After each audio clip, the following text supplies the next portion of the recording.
There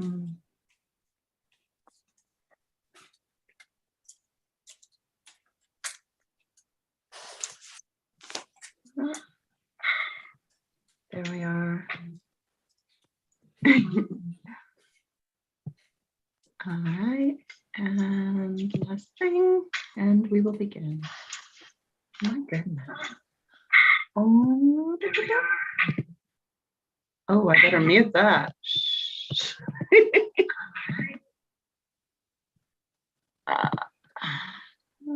And live stream. See, this is why it really was lovely having a moderator, I have to say. And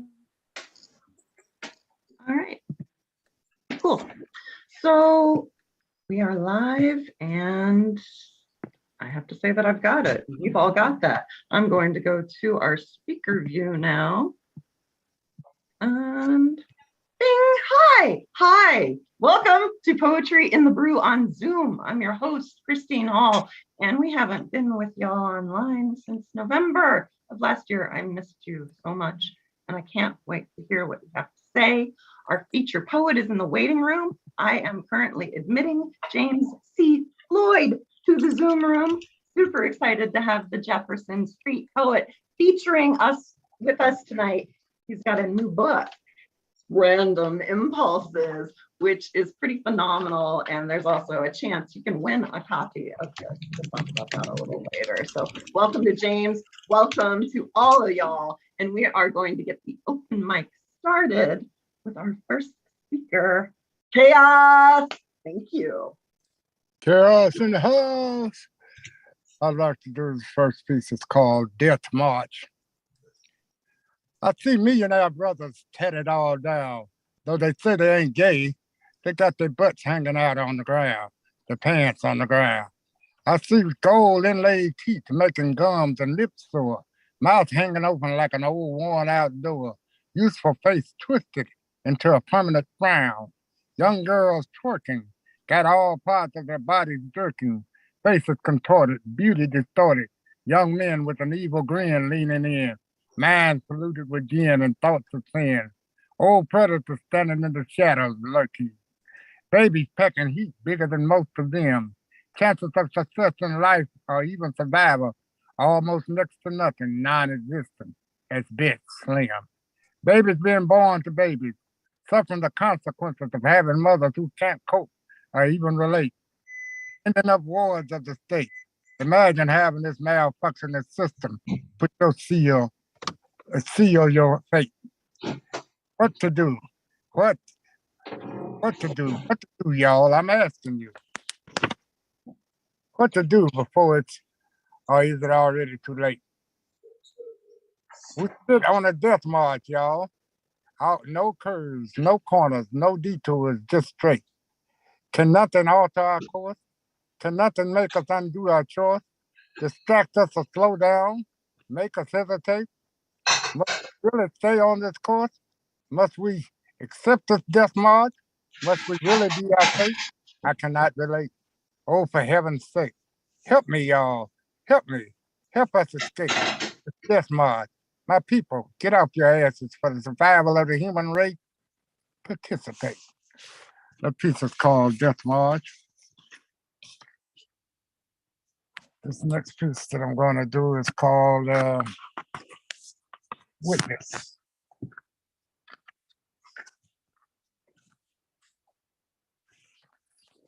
Never been comical and in no way beyond sad. Watching addiction chip away at the life of one of the best friends I've ever had. I feel I've somehow let them down, yet I have to push them away. Can't continue to enable, can't watch any longer their race against their time and mind. Left alive, left above ground, sneaking around in the middle of the night, consuming a drug that fills them and me with fright, unable to move free. Walk, nor even talk, sweating profusely, eyes staring, not seeing, ebony skin paling, moist, damp, yet white like chalk. I prayed for his escape from its hole time after time. Please, God, help him with his affliction like you're helping me with mine. I feel almost bad leaving him alone to fight with the demons. Yet I know until he's ready, all my hope for his recovery is just dreaming. Until he gets like me, of that existence sick and tired, it's just a matter of waiting until his time becomes expired. I hate to run him away, yet I dare not any longer allow him to stay.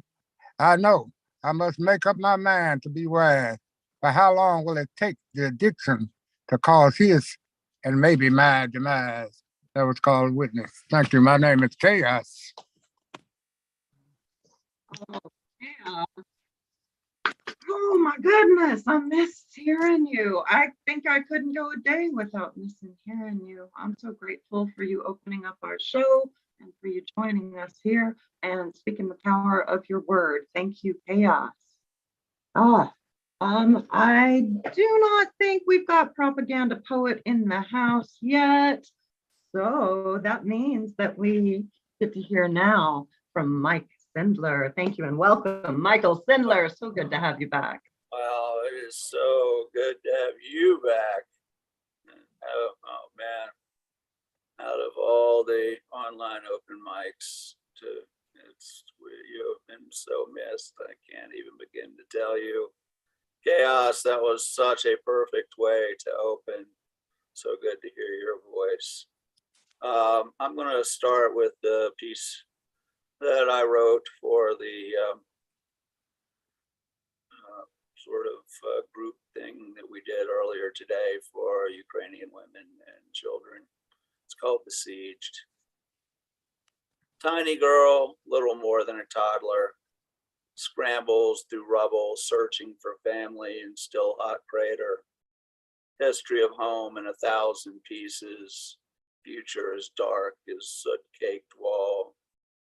Older girl from adjacent building, hungry pup howling at her heel, pulls child from fruitless labor, shows her to relative safety, offers her tea and a tattered picture book, mends the little one's wounds.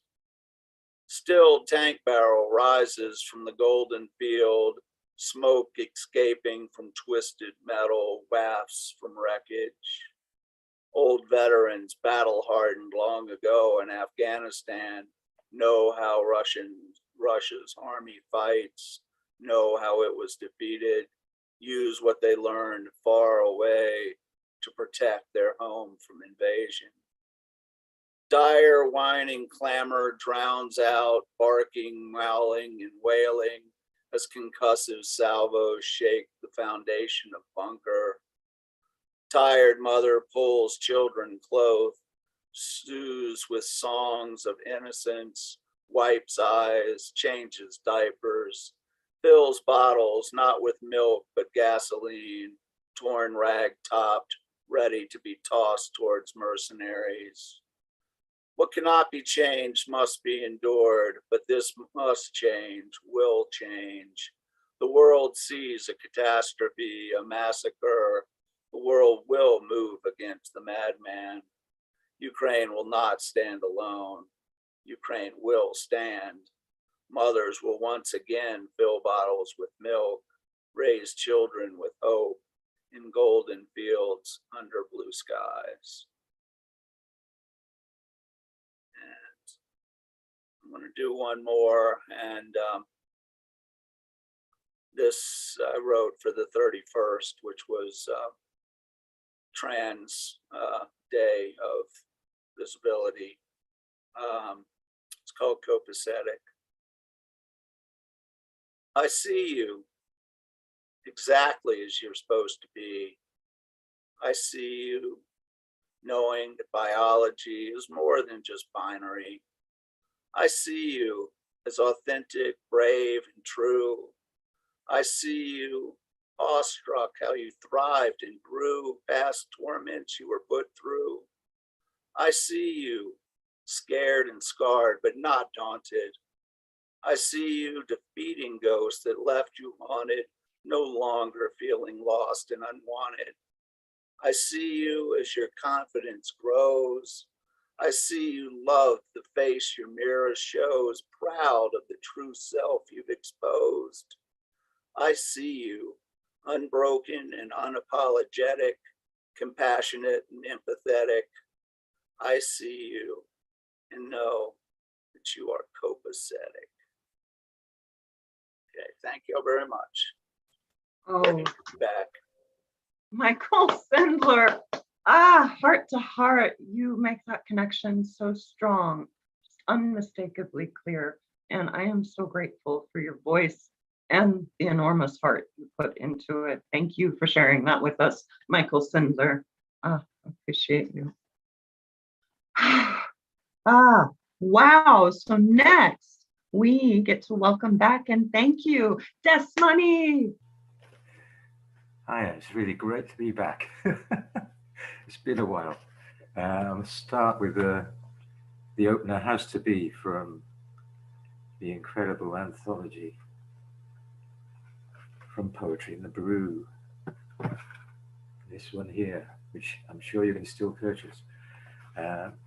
What I'll read from here is Madonna and Child. Shall we play dogs, she says, imagination kissed by childhood. All games are real, join in, lost in time, entwined with the mother, soulmate, not cellmate, asks direct questions, I give honest answers, dance around moral handbags, hung up pre-hangover, close again, breath on skin, we drunkenly sing, massage pain away, leave part of me, reclaim it one day. The next one is on a similar sort of vein. This is what we used to call, when we did these Zooms all the time, new shit. I can't think of a title for this one, so it's got a working title of Connection #404. Which, as you know, if you use the internet, is where things go slightly awry. Isabella's grave is where I stop. Trees form an arch, shelter from raindrops, where I talk to you, furtive, flirtive phone call. Imagine you there, dial tone downfall. 10 miles an hour, speed limits of mortality. Time runs backwards as we navigate morality. Isabella's gravestone looks so 19th century. Overgrown and underseen, cadavers beyond memory. Husband's stone behind her, shaded, overcast. Did they stand like this, hands on shoulders in the past? The future is unwritten.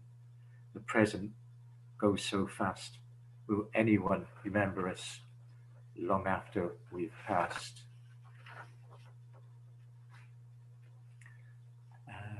The next one, I just fly through two more. Next one is called Carpe Diem. Friday would be great. Friday, don't be late. Friday, impossible I find. Friday, on my mind. Why day did you sneak off into the night? Hi day, is there a chance we could put things right? Someday, a smile will replace my frown. That day, I won't feel such a clown. One day, I'll be 6 feet underground. Today, don't wait, just turn around.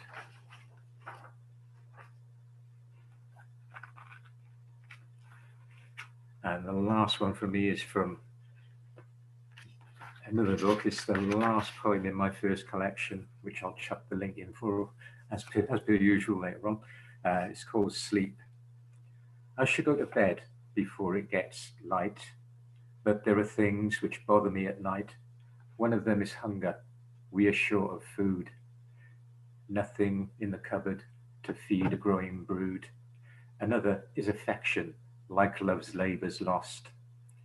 Every spurned tenderness, rejection has a cost. Then there is my skin, how it bloody thickens with each blow and insult. Deep inside it sickens. There's a different hunger. We need to rearrange the world that we subsist in. I'm hungry for the change. Another affection, wells inside of me against bigotry and hatred for humanity. Sickness is systemic, or so it seems to me. So I'll off away to bed. Our dreams can set us free. Thank you. Yes. Oh, so poignant. You have such a rich gift with language. Thank you. Thank you for sharing it with us. It's nice to be back. So appreciate you being here. Thank you, Mannay. Wow. Oh, woo. All right. So it's like a reunion, but we're going to do this every month. It's looking like first Saturday of the month, if that works for everybody. So, just holler. I'm loving this. Really appreciate being back with you. And, ooh, you move me far as ever. Wow. Okay. Next, we are welcoming back, and thank you so much, Finn Hall. Okay. Nothing cheery from me tonight. My daughter's been going through a bit of problems, but she's sorting it out now. So I wrote this for her the other day, and the first one is there's two pieces, and they're both called I Wish, and the first one is her speaking, the second one is me speaking. I wish I didn't love you. It would be so much easier for me. And I wish you were a bad person instead of a caring one. And I wish that you didn't have our bath run for me when I get home, and that sometimes you had food ready for me to eat. And I wish I didn't hear from you daily, making me realize that I still love you. And I love you, but I don't like you. And I wish you knew that there's a difference between these things. And I wish my heart didn't ache every time you texted me. And I wish our children didn't have to see us both suffer, see us torn apart, hearts broken, where once they were open and proud. Now the silence is loud, where two is a crowd and the house is strange. And although you want to change, it must come naturally and not forced, coerced, put on, made. Time alone may heal the wounds, and I wish there was another way. I wish these yesterdays were not the way they were, and I wish you knew those days were days where the hurt began, prolonged, burned deep into my heart. And I wish I had an answer to it all. And I wish we didn't have to cry each day to find a way to heal. We have to fake it to make it through every hour. And although I have no wish to sever things between us, they may be irretrievable, unable to be fixed. And even though I wish they could, I wish I didn't love you as much. I wish I could fix the hurt you feel just now. And I wish that when I hold you in my arms, the tears and pain would vanish. And I wish that I could wet my hanky and wipe off the sadness within, or stick a plaster over the unseen scars. And I wish the love I have for you would be enough to help you fall asleep and not cry yourself to sleep, or read your story and tell you it'll be all right in the morning, that things will be fine after some hot milk and a biscuit. You know that it won't be, but I wish it was. And I wish that all there were to concern you was falling over on the way to the bus stop and missing an appointment because we had to go home and change your clothes, or got lost when you were just the other side of the shop counter. And I never wish to wish my life away, nor nostalgically look back on sunny days. And I just wish that I could do one of my stupid magic tricks and make the pain disappear. But wishing doesn't help you, as you wish the same for yours. Sharing grief is no relief, but making wishes with hugs and kisses is all that I can do. And she's fine now, by the way. She's fine. They're all off on holiday. And some of you may have known, or may have seen it. My daughter and I love a collaboration. And I had a great collaboration the other month. I wrote a poem with my daughter, and it's our first. We did it on somewhere, and there's a video, and it's about depression, and it's called Spending Time with Tom. And she wrote a line, a verse, and I wrote a verse. So she usually does the second verse, but I'm doing them both. So it's been a while. Your face doesn't move into the smile for which you are known for. Your radiant cheeks now take on a sullen look. And when you talk, those rare occasions now, not like before, when you had all the stories to tell. When you talk, the words that come out of your mouth, not your words, they don't sound like your words, almost robotic responses, not even sadness to them, just an emptiness, hopeless, a void. And I know that words don't always help, no consolation in your desolation, the twists and turns of the truth you can't brush off like you did in your youth, alone with your black dog, walking, solitary, not talking. Today, I will see who I am, see who I want to remain. But the mirror is cloudy, the cloth nugatory, so I try to let my true self be espied. It's so very futile. I'm fading away. You can't see me go. You didn't see me stay. Worthless, false, addicted, but trying. Always going, still trying. You will see me, hear me. Patience. I'm not going anywhere. Your silent tears and falling on my deaf ears, but I know they are there, hiding beneath the surface, blocking up your ducts, blocking up your soul, keeping you from feeling whole, keeping you to yourself, keeping you within, without a doubt still close to me, even though your words remain distant and slow to enter the world. I welcome the occasion I hear them. The knowledge that solitude is not what this is. It brings warmth, hope, and guilt. The door is opening, the mirror clearing, the tears that are hidden are obvious. It's helping. The fact there is burden, not just for one, no secrets, no rush, a beacon, visibility, just there, slight, but there. The journey towards it through the mirror when possible, not hard as before. Are we all crazy here? The ink that is drawn in skin once so clear, a pain but a meaning, a clarity of waves, a start, a clock rewound to mark the seconds once more, and an inkling of the voice, smile, and flush for this life. It's not over, but it's less than it was. I am heard. I will walk with you and talk with you, but only when you need me to. Thank you. And thank you. Oh. Finn Hall, poet, magician, teleporting us to the place where you make these exquisite creations.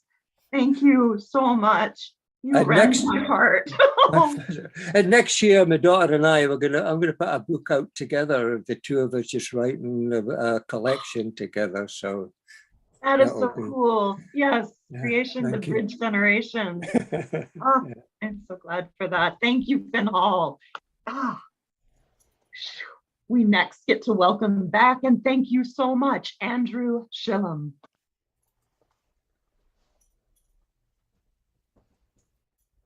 Thanks, Christine. I might do a few sonnets from a series which I wrote, remembering a trip to Spain. They sort of flow into one, so I'll just read it as one, then I might do another sonnet after that. In Cordoba, where a scimitar moon hung low, we walked among orange trees in a walled garden, while a hot breeze blew dust and a fountain played a tune.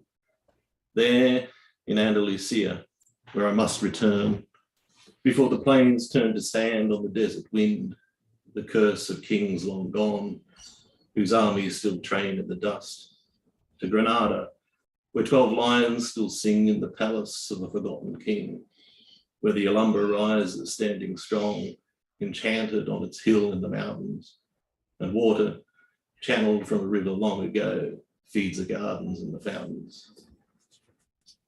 In Andalusia, a white town on each hill, where ancient olives stand their ground in the still heat, and ghostly armies pound stone to dust in Cordoba. They are gone, the people who made those beautiful things, the courtyard fountains and the orange groves, the Ullumba with its treasure troves, the pleasure gardens of princes and kings. I remember the feeling of that place and the heat, splashing water on my face from the fountain that fed the orange trees, eating fried fish in a cafe at night, the white walls crumbling on the hot breeze, the mosque with its arches red and white. We could not pay by card. I left you there, and trying to find a bank was almost lost in Cordoba's winding streets, that ghost of a town the Muslims left behind, where the white walls crumble like chalk and roads twist. I'm forever doomed to climb that hill with you and the children waiting there, still stuck in that cafe. Time closed its fist. The Muslims were driven out long ago. The desert wind they left began a slow decay. In the orange groves and courtyards, where on patterned tiles the fountains sing, and a vision is projected like the shards of a vase, a beautiful broken thing. That's that one. And this is just a single sonnet. Encompassed in this landscape with all things, walking this road, bird song, the sound of my feet, and crickets chirping loud in the still heat. One brown dove caught in a grey flock that swings across the sky. With all the other chants, a breeze so light it hardly makes a sound, and carrying their eggs to higher ground, the slow, laborious movement of ants. This structured illusion, charged with the power to unfold time, the night falling by the hour. Time folds around us.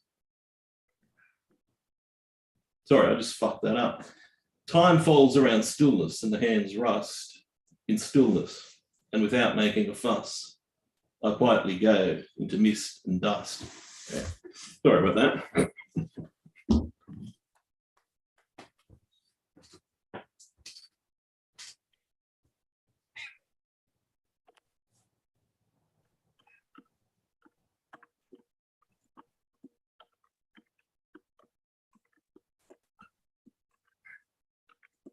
Sorry, my audio's gone. I can't hear a thing. I thought maybe we had one more coming. That was incredible. Can you hear thanks. me? Oh, Andrew Shillam. Oh, what magnificent eloquence thank you so much. Did you have another you were going to share? I was hanging on because I just love to hear you. I could read another one if you like, if there's time, but I'm not trying to push you. I was just wasn't clear. No, that's right. Well, yeah, I did the 4 that I've said, so yeah, that should be fine. Yeah. Well, thank you so much, and I cannot wait to hear from you again. It's just wonderful having you with us, Andrew Shillam. Thank you. Next, we welcome another midnight poet. So glad and grateful that we are just shy of tomorrow on your side, I believe. Thank you for being here with us late night, Rhoda Thomas. Hello, great to be back. As I said earlier, I spent 3.5 hours earlier at an event for women and children of Ukraine. So I'm going to read the poem, one of the 2 poems that I wrote for that event. It's called Escape to Poland. So, your husband wasn't allowed to come with you. You left him behind. That must have been very difficult. A neighbor drove you as far as Lublin. Your husband has a bakery. He wanted a gun, but they didn't have enough, I see. When did you last see him? 2 weeks ago, right. And this is a picture of the inside of your flat. A vase of tulips, a piano. Yes, a very nice kitchen. You can see a willow tree from the window, I see. And this is before it was hit. Yes, I see, all ruined. The walls collapsed, all gone. Your father went into the hospital and you had to leave, and you don't know how he is, and you don't know where your husband is staying.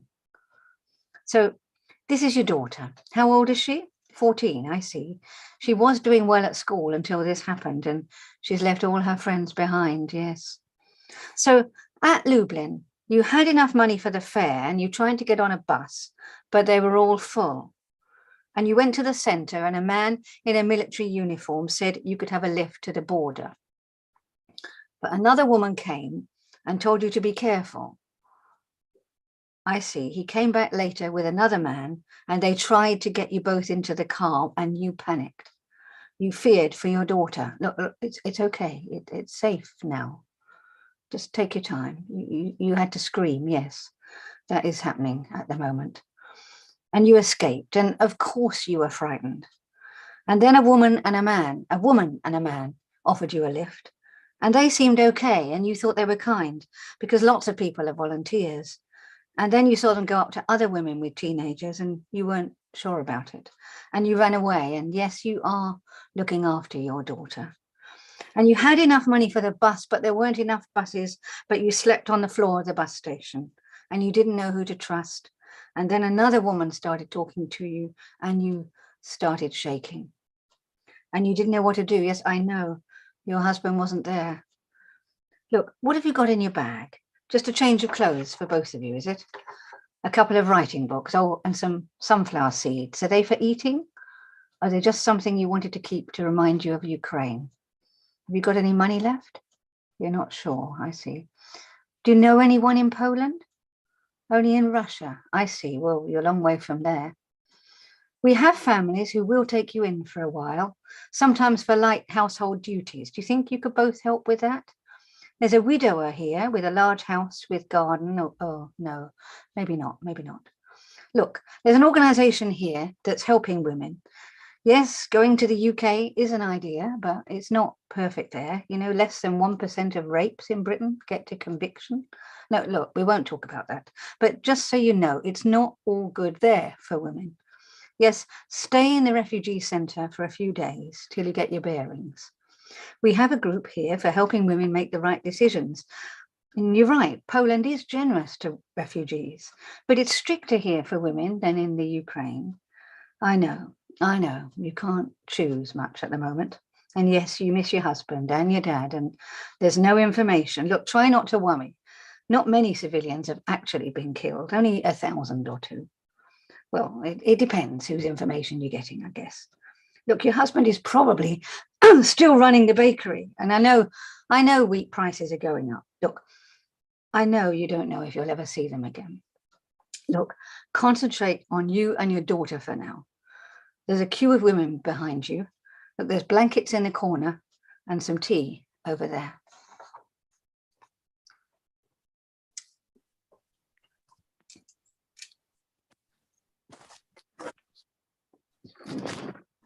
Yeah, just stunning. Rhoda Thomas, the subtlety and the starkness with you convey humanity with is just blows me away. I could sit inside your poetry and reflect and learn so much. Thank you for pouring that all into that piece and bringing it here to share with us. Thank you, Rhoda Thomas. Okay. Wow. So next, my goodness gracious, we welcome back and thank you, Martin Parker. Thank you, Christine. Pardon me while I go off camera as usual to be able to see my poetry here. The summer after I graduated from college, I had to make up a couple courses, and one of them was a boring philosophy course where I saw a tower out the window. So I wrote this poem. The tower. The tower out the window pane takes me far away from barring arguments on grief, which have not much to say. It rises from believing trees and archly soars aloft against the sky that's filled with gray, a hue that's heavy soft. It pierces through the leaden air, casting sharp relief on harsh philosophies which oft have strained my firm belief. And the other class I took that summer was an amazing opportunity to study the Georgian language. One of our assignments was to write a poem in Georgian, and I actually found it the other day and didn't have the original English, so I had to decode it and retranslate it, but I thought I'd read it in both if that's okay. This is called Bunduli Koshki. Chemi Koshki Dabrundebia, Svasakitki Ich Veneba, Rotsa Kutkes Shefevske Flaf, Isperistashi Aprindeba, Kali Ebis Zuzunis Shua, Tsel Natel Nikshi Ikargeba, Griltsvane Chankerski Vkedav,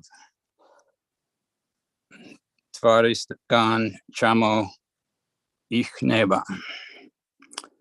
And I realize this is a sort of a continuation of the previous poem. It's called Returning Tower. My tower has once more returned. Another side it showed my eye.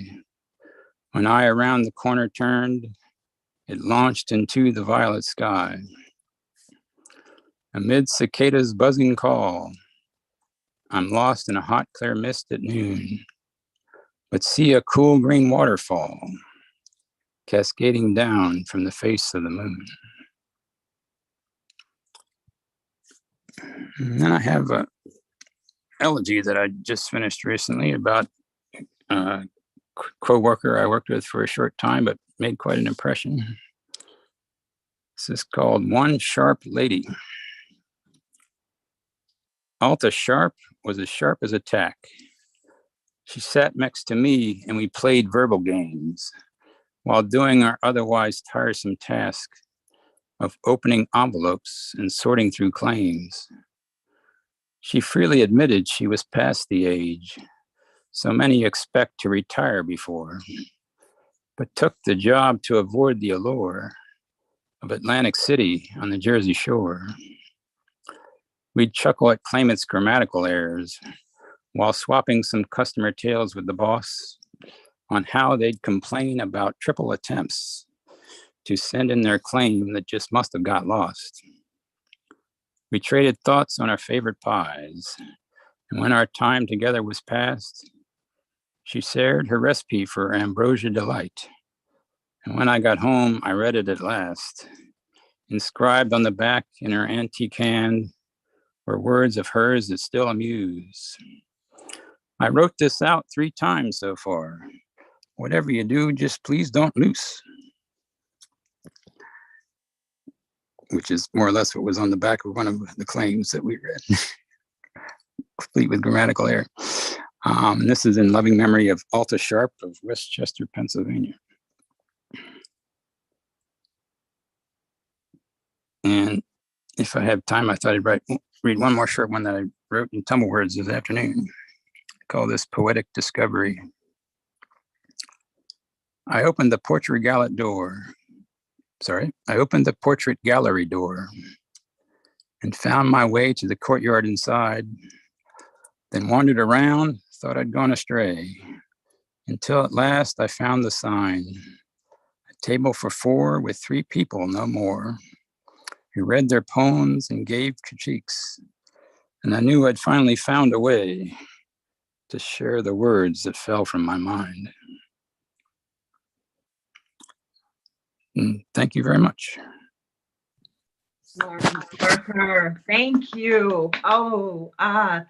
Yeah, the expansive specificity of your work is fantastic. Thank you so much, Martin Parker. A full journey every time you take us on. Thank you for being here. We're next welcoming back, hooray, and thank you, Carl Lowe. Thanks. I have two poems. First one is about when I was living in Coleman, Alabama, on a dead-end street next to a graveyard. And I thought it's sort of appropriate nowadays. It's about the thought I had that people steal land from each other, countries steal land from other countries. So it's sort of about the thought that all land gets stolen, including where I used to live. So it's called That Morning in Coleman, Alabama. In that ancient house next to the graveyard, I'm waking up and a spirit floats into my bedroom, says it has an important message, but it vanishes before the message is delivered. But it doesn't have to speak. The thought is of the stolen land I live on. And the cryptic whispers that get in your blood enter the body all around us. Every morning in these woods, my dogs understand the language in their own way, inhaling the invisible translations in invisible spirals. And in this land of the ungoverned noise, the criminal songs are so steady you can sing along. But this country was made for asking the question of how does a country get made? And then it gets made again and again. And when you think you've got it surrounded, when it's in focus, in your lens, in your scope, it becomes invisible again. But we know its history. We know its beginnings, the thefts that stitched it together, the ideas that comforted the crowd into supposing they stood on a golden hillside. It was a stolen hillside. The rich earth that was so fertile was filled with buried corpses, an earthy concert hall of murdered ghosts. Still, you wake to morning in America and you imagine you're clean. What does that even mean? No one's clean in this run through. Wash your hands as many times as you like. Clear your thoughts until you imagine virtue, sweet as corn syrup, dripping through your mind, emerging through your eyes, and then step outside on the lawn, standing where the bodies are buried, where if you listen closely enough, you can hear the voices of the dead, sense the ghosts in the submerged machines, hear the roll call of the victims of the wheels that are still turning. But you can't live that way. Or can you? Can't you? Can you? Which do you want to deny? You can't take a step when what you know about what's been done is spoken by every insect that's fed on the soft flesh exposed to the sun. Sun won't make it less toxic, just makes it darker, more visible. Speeds the decomposition. So fertilize the grass with what's been done to make this kind of life possible. Let the tree roots seek out the nutrients spilled from the muttering dead. The walls of this house are constructed of bone. The floors are congealed emotions suffused with blood. The roof washed with tears torn from above. And in every glance, the sky tries to heal itself. Thanks. That's the first poem. And let's see, the next poem is called Pocket Poem. Just it's about a poem I used to carry around in my pocket. I don't anymore, but I used to. It's called Pocket Poem. This is one of the poems I keep in my pocket, a reminder. Write poems, keep your senses open, stay open. Let this planet beneath your feet and under your head, and let its possessions possess you. Remember to be obsessed by the peculiar little place you stand on, the wandering solar system that carries us and the others, all those selves and non-selves hurtling to an unnameable destination. You don't even have to hold on to anything. Well, you'll travel better if you do. You can hold on to this poem if you like. This little poem is a reminder that these days are a creation of a spinning piece of dust that flies through a universe of dust that's lit on fire mostly. A fire that burns in your heart and head is fed by those fires all around. Remember to be aware of that fire. Look into that fire and see the nothingness at its center, that peculiar state of being that streams into itself and out of itself, continually all coming together, not at the end of the day, because the end of the day or any day is always followed by another beginning and more elusive endings, but the mergers are made of the conflagrations. The conflagrations that gave you birth, and then will take you back into what is there and what is not, flashing on and off in your mind's eye, inside you, outside you, consuming you, and it will expand inescapably, never stopping, although that knowledge of infinity can only be seen by looking away from it. And that will be time for another kind of poetry. So says the poem in my pocket. Thank you.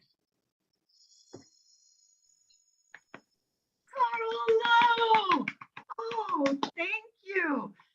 Dilating my mind's eye, lingering on that image of a healing sky. Thank you, Carl Lowe. So good to hear from you.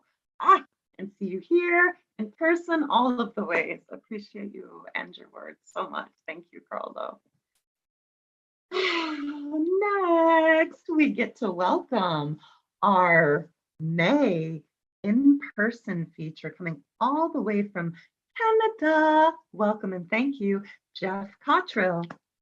Thanks, Christine. And yes, fingers crossed that nothing stupid happens with COVID. I will be the in-person feature at Brew May 14th. I've got the plane tickets and everything. So yeah, hope to see a bunch of you in person. But for now, here's a poem I don't think I've done here yet, but I'm sure some of you have heard it a few times. It's kind of a late Valentine's poem now. It's called An Honest Proposal. My dear, my love, please accept my hand in marriage. There's nothing more romantic I can think of. Just think of it. Think of the lovely life we'll share. Think of the rapturous wedding we'll hold. Think of the passionate honeymoon. Think of the limitless lovemaking. Think of the joy of stepping into our first house. Think of the tears we'll shed when our first child is born.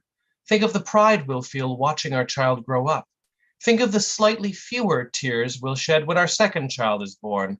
Think of the stretch marks you'll have. Just think of it. Think of the years of family dinners spent together. Think of the birthday parties and Christmas mornings. Think of the endless school hockey games and plays. Think of the countless sibling fights we'll break up. Think of the disappointing report cards. Think of the minimal amount of tears we'll shed when our third child is born. Think of the neglect our middle child will suffer. Think of the times our middle child will act out because of our neglect. Think of the moment the cop will tell us our middle child has been arrested for vandalism. Just think of it. Think of the dull daily routine into which our lives will plummet. Think of the day we'll stop going out without the children. Think of the evening sitting in front of the TV and never speaking to each other. Think of the passive-aggressive verbal jabs we'll poke at each other. Think of the moment we'll forget what we saw in each other in the first place. Think of the screaming arguments our children will overhear when they're in bed. Think of the slamming doors and hurled plates. Think of the silent treatments and insincere apologies. Think of the therapy bills our children will pay. Just think of it. Think of the night I'll catch you receiving cunnilingus from my brother's weightlifting trainer. Think of the condescending tone you'll adopt to mock my sexual inadequacy. Think of the tiny basement apartment into which I'll move. Think of the vicious, exhausting court battle we'll prolong for months. Think of the enormous legal bills and time wasted. Think of the way we'll make our children choose which of us they love more. Think of the friends we'll lose and the gossip they'll share. Think of the size my belly will grow as I just stop caring. Think of the botched plastic surgery that'll symbolize your desperate drive to stay young. Just think of it. Think of the thousands of lonely nights of TV dinners and masturbation. Think of the chronic online stalking of old high school crushes. Think of the, oh, you're leaving. I suppose you need more time to think. I'll be waiting here with this beautiful tungsten wedding ring. A life together. Just think of it. That was An Honest Proposal. Thank you. And just before I go, I just want to remind you, my novel is now officially available from Amazon, Barnes & Noble, and other online booksellers. And I will put the links to that in the chat. If you missed my Zoom launch party on March 19th, you can still watch it on YouTube. You can't take part in the trivia contest. That's over now, but you can watch it. I'll put a link to the chat as well. Thank you. Yes, Jeff Cottrill. Yes, thank you. Thank you. You always give me so much to think about. That's what I love about you. Can't wait for more and more and lots more. And to meet you. Oh my goodness, face to face. What a thing to look forward to. What?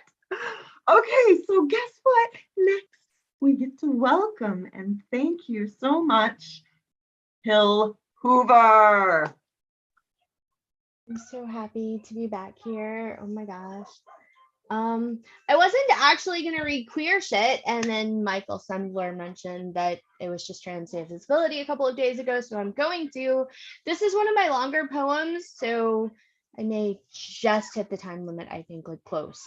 But I actually wrote this for an event that I did with Write with Pride, which is a local like writing program for LGBT like teens. And it's called Queer Trauma and Queer Joy. The thing I most wish people understood about my life is that to get out, to be out, I had to get all the way out. I had to kill off so many past versions of myself and leave behind everything that froze them in place. In order to staunch the blood from my wounds, I had to step away from almost everyone who shared my blood. When I talk about my life, everyone likes to look at me like I'm some strange creature who has experienced all of the craziest stories they've ever heard. But I'm not the only one. When I told an old partner how the trips to my hometown that I took when each of my parents died were grief upon grief, were trying to handle official business while running a gauntlet, she immediately knew exactly what I meant, had felt the same with so many losses. How the people who claim to love you don't stop telling you that you need to look different, or that everything about yourself that you love is a dirty little secret they're keeping from their spouses, their churches, their friends, just because they know you're already hurting. I know there are people my age in the community who like to talk about these hurts as part of the deal, as a requirement for claiming some word or other for your own use. But let me be clear. If I had my way, every child born in this world would drink only love by bottle or breast from the first breath, and would grow in the knowledge that any path was open to them, that nothing was required except to be who they were at that moment, in every moment. That's not the world we live in now. So I stand on every stage and in every venue in blue jeans and t-shirts, regardless of the event, because to strap into dress clothes, whether you called them men's or women's, still reminds me too much of how many times I was told giving the right impression to the world was more important than my life or my safety. If you're going to love us, you have to love the parts of us that are walking responses to trauma. You're going to treasure the way we walk past a certain place without walking in, or how we steel ourselves before a holiday dinner because it means that we know we're worth surviving it. And then you get to treasure the rest too. The way a whole room full of family can light up over the simplest of things, how we scream and dance and pass our joy from one to another over a meme, a style, a joke, over a newly discovered word that says all the things we always wanted to say, or an old one that we realized we can't be forced to speak. The way a whole server full of they, them, lesbians, and gamers, with a big emphasis on the gay, brightens every time they catch a whiff of representation, a moment when someone like themselves appears on their screen or gets created at the table in a role-playing session and gets to just exist without any justification at all. You can walk with me through this moment.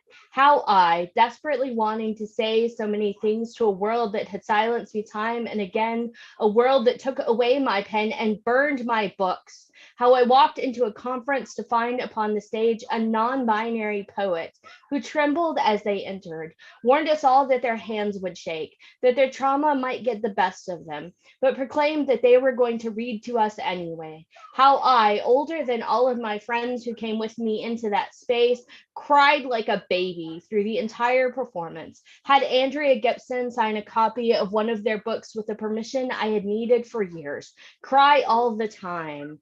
And then realized that if I wanted anything out of this life, it was to see people like myself on that kind of stage anytime they wanted to be, saying all the words that had been taken away from me, speaking whatever truth of their life may or may not be acceptable in their home, in their school, in their church, but definitely was in the sacred space they'd been given.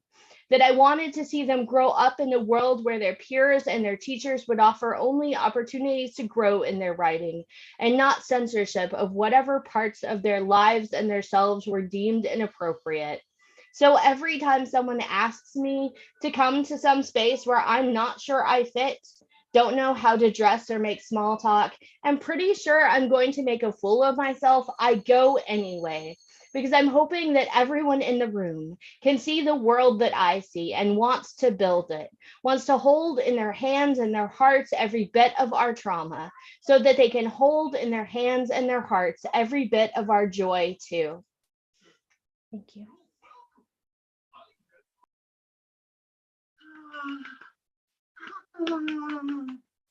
Oh, Hil Hoover. Oh, you are the one whose way I want it to go. We trust the world in your hands.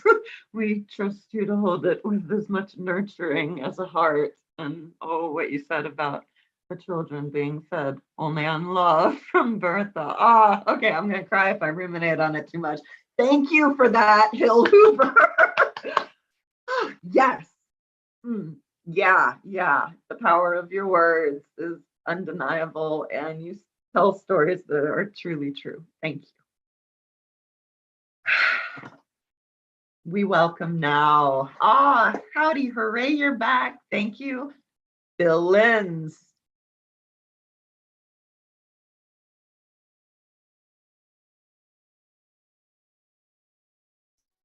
Thank you. Calling out of Wilmington, Delaware.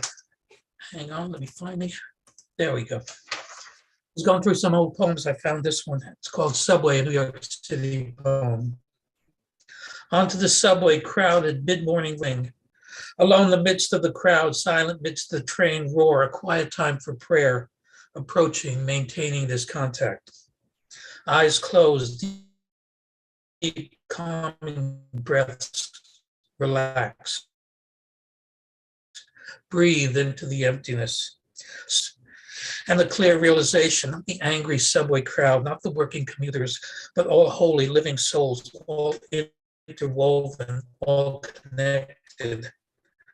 Namaste, the God in us all. Hold in this timeless moment, the subway moving subway poem. And I'll read something from my book, big book, chapbooks. I had published about 8 little chapbooks, and I finally put them together into one big honking book, and that's this one. Job I ever had in the last 3 or 4 years, weren't very happy. And so in that spirit, I wrote works. I really didn't want to come into work today, really didn't. It hit me hard in the parking lot after driving into work while I was parking the car, moving very slowly. It was as if the chorus had something to do with, I ain't in a hurry today, and I want to be there with the band, relaxed, smiling. I sure as hell didn't want to take my water bottle and briefcase and walk to the elevator and flash my card at the black plastic electric, but I did just that. And my boss was frowning because she'd gotten an email from her boss at the meeting in Europe, and suddenly the project that was do it when you can was now, can we get the data today? And Phil, can you just do this real fast and dirty, get the information out to her today? I wanted to tell her that I planned to prepare for the next week's meeting or go back to that presentation she'd shown me yesterday and give her my thoughts and comments and suggestions, though I really didn't think she wanted to hear them based on our last conversation on the subject. But no, today was the day of testing new picks, and I emailed out both data and opinion. Finished. And I know I'm luckier than most, not much heavy lifting here. Management bought pizza for us today. They pay us for this. There was even an email about the promise of a bonus down the line. It's only Tuesday. It's only freaking Tuesday. Works hard. Thanks. Oh. My goodness, how much character you pour into your work. That is awesome. Thank you so much for sharing with us. I'm going to tell you that the bandwidth was a little low. We were all getting the notice and there was a little bit of garbly, but my goodness, you're brilliant. And I'm gonna say that sometimes that sort of glitch almost adds to the artistic effect. Really grateful to hear from you, Phil Linz. Thank you. Next. I'm sorry about the bandwidth. I didn't know. I mean, no, I know. It happens sometimes to all of us. It is certainly not up to us to keep the bandwidth up, but we're really glad you're here. So, and yeah, no, it was mostly audible, and the little bit that weren't, it was, that je ne quoi, c'est quoi, the bit of mystery there. Yeah. All right. We are welcoming now a fellow Nashvilleian. Thank you so much, Nina Adel. Hi, everyone. So I haven't been writing a lot of poetry lately. I've been writing more prose, but I went to a workshop today, and I kind of, I've been writing some prose poems, though, and kind of challenged myself to maybe try and read and write a poem a day for April, the National Poetry Month. So I hope you guys will do something like that too, if you're feeling a little bit of a lull. Anyway, so I have this, it's a work in progress, and I usually don't like to read things that are not, well underway, but I'm going to read it anyway. In my I'm teaching this film class this semester at the college where I work, and so the students watched Rocky, and at first everyone was talking about, Rocky, right? And Rocky's relationship with, the Apollo Creed, who he fought. And then someone spoke up and focused in on this moment when Rocky is in his apartment with Adrian, the object of his affections. And when I say object, everyone sort of zeroed in on this moment when he blocks her exit from his apartment, and talked about how different that looks now than it must have looked. And I was thinking a lot about the multiple ways in which women are, educated about, what a girl and a woman is supposed to do in life. Anyway, I was already working on this poem, but I came back from that class so glad that my students talked about it, and I worked a little bit more on this piece. It doesn't have a title. Here it is. The silver square packet on the table by the mattress where you're pressed together, close and humid, emanates a cold bravado. But you open it because in this moment you need protection. And you will be protected from becoming too early a mother, from transmittable infections, fatal diseases, protected like you've never been before in your life, a sitting target because you were a girl. You weren't protected from the pale married cousin at the lake who looked at you there in your flower-patterned bathing suit and asked, "Hey kid, when are you going to grow some tits like your sister?"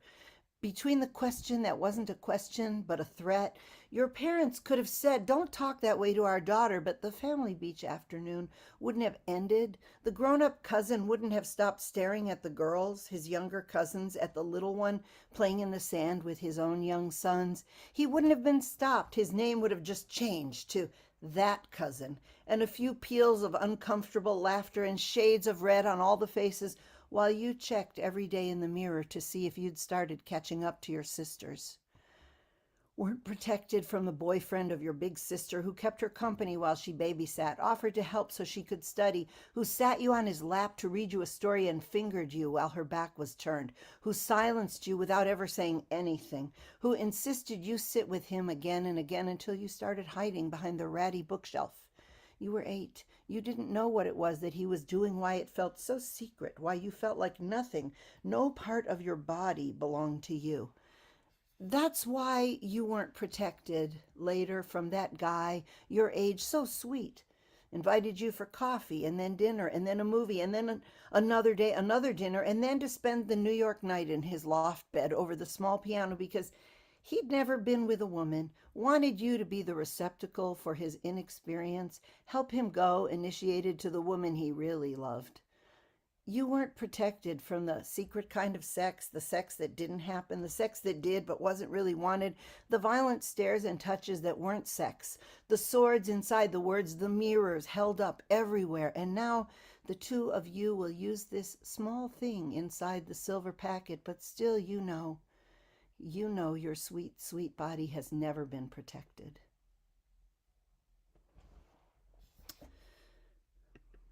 So there's that one. And I think I'll just read this other prose poem thing called On Namabin. And Namabin is a lake in Wisconsin where I grew up. The arbor driveway of Mill Road still leads somewhere, right off the highway at Delafield, past the fish hatchery near Cushing Park. Once I stopped and told my boy to come pick cattails with me, see new generations of ancient crayfish in the stream. We drove on past new houses, stopped at the entrance to the long ago camp. I could not go in, but stared 40 years back down the long tree canopy. The main lodge hovered translucent, superimposed on suburban houses on the hill. I traveled in through our apartment living room, the camp office, the canteen full of jujubes, chuckles, flashlights, berries. Standing still in the open space, there was no ground for my feet. I couldn't feel it. A girl jumped from one large linoleum square to another, her voice an echo stream up to the heavy wooden rafters. She joined a line of ghost children performing a grand march. At the alcove behind the apartment, she left them, skipped into the library, took a book I knew from the shelves, 7 or so, dark red letters over pink, a child's image in saddle shoes. She sat down to read, melted into the pages, through the floor, the dirt down the hill, flowed over pebbles into the lake. A call came up from a costumed man holding a torch by the water, and I never saw the girl again. Not that girl. That's it. Thanks. Oh, Nina, Adele, marvelous. Oh my goodness gracious. Yeah, you know how to say it, and it is an amazing blessing that you say it here with us. Thank you, Nina, Adele. Hoo-wee. I think we might have a first timer on our mic. I think. What I know is that I am so glad and grateful to welcome now Cody Smith. Hello, everyone from beautiful British Columbia, Canada. So this one here is called The View from Back Here. So take a step back, but give time to reflect. Respect the here and now and the fact we have a neck with a head on top. And don't stop soaking it in, because it's that instant infinity that comes from within. And my friends, go hard, but be kind until the end. And don't forget to enjoy the view. Remember to mend damage done and start every day as new, and to always have fun. You know, be a father, mother, brother, sister, daughter, or a son, but don't forget to live this life, because we only get just one. You know, and try to do it right despite argument and fight, and choose to see light instead of dark, and attack ruthless like a shark for those things that ignite that spark inside. You throw away jealousy and pride, and there's no reason to run and hide from this truth. And if we'd teach it to our youth, then we'd have no excuse to say that we didn't do anything about Mother Earth's abuse. Leave it in capable hands, as they say.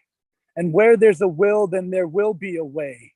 But just know that it's about memories and not about pay. But hey, I guess as they say, it boils down to belief. So believe that attachment causes grief. So release, let go, find peace, go slow, throw stones into a lake. But well, bro, seriously, but between you and me, we need to set an example for the whole world to see. It's like little tiny actions, and eventually there's change. It's like the first time seeing fractions. You might think of it as strange, but just understand that it's as simple as a smile that you exchange, passing someone on the street.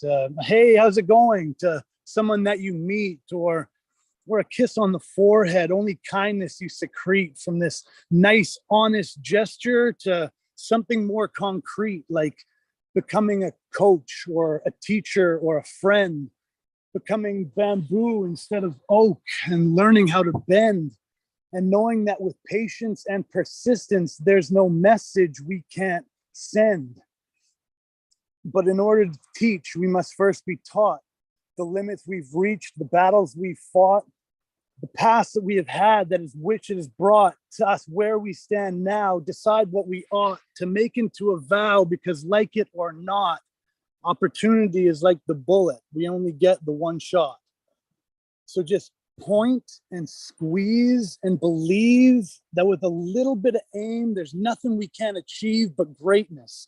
And it comes from rolling up our sleeves to make this dream a reality. You gotta hate this to love it, and hold nothing else above it. And to all the haters doubting, you can tell them to frickin' shove it and just take a step back. Thank you. Ooh, so smooth with a spike to it. Thank you, Cody Smith, for your sage sentiments. Really appreciate hearing from you. Come back, please, and thank you. Love to every Saturday of the month. I would love to. Oh, fantastic. We are the first Saturday of the month. Yes, that is our new date. And we'll see how we settle into that, but it's feeling pretty freaking great, y'all. Thank you. I mean, this exemplary artwork of the words you craft, taking it here, sharing it with us. Thank you. This show is what you make it. So thank you for making it. Hey, I didn't say that yet. I mean it. Appreciate you. Next. Whoo. Oh, I'm so excited and thankful. We get to welcome Bonnie Solloway. Thank you. It's so great to be here. These came from, I have two really short ones that came from a couple of impactful books that I recently read. One was called Strong Men, From Mussolini to the Present, and the other is How Democracies Die. So this first one is called What If Women Ruled the World? So I'm starting off with a quote. Whether women are better than men, I cannot say, but I can say they are certainly no worse. That was Golda Meir, Israeli prime minister from 1969 to 1974. What if women ruled the world? Would we be better off? Would war subside and famine end? Would hollow-eyed children laugh again? Would genocide lose its tyrannical thrill? Dictators can't resist. Would women's intuition forward compromise and contrition? Would weapons, threats, and torture be usurped by dialogue, where rational debate upends the strongman demagogue? Would girls and women round the globe gain freedoms men have long controlled? Attending school, obtaining loans, driving while unchaperoned? Would fiefdom stop expanding at the risk of life and limb, replaced by humanistic values of fairness and compassion? Would reverence for our planet take on full-blown precedence, a season ticket front row seat to nature's true munificence? Men, you've had the floor too long, and look what's being built. A power-hungry, greed-enhanced world devoid of guilt, devoid of true remorse as you stand on others' backs, tamping down equality as freedoms get bushwhacked, devoid of love and caring for fellow humankind. Hatred like a geyser spews out macho states of mind. Ladies, now's the time if we want to live in peace. We've got to rally all our voices before we lose more choices, and the strong men that we know continue trying to destroy us. Not talking about any men here, of course. I took a little shot at a limerick or three little limericks or whatever. So this is called The Very Mean Man. There is an extremely mean man who's fancied as a horseback Tarzan. He has overdosed hubris, a penchant toward ruthless, and poisons whoever he can. There is an extremely mean man, now reviled throughout every land, with a heart made of stone, a soul he's disowned, and a nuke button right by his hand. There is an extremely mean man the world can no longer withstand. His dreams of the past are being dashed and recast by a brilliant wordsmith from Ukraine. Voila.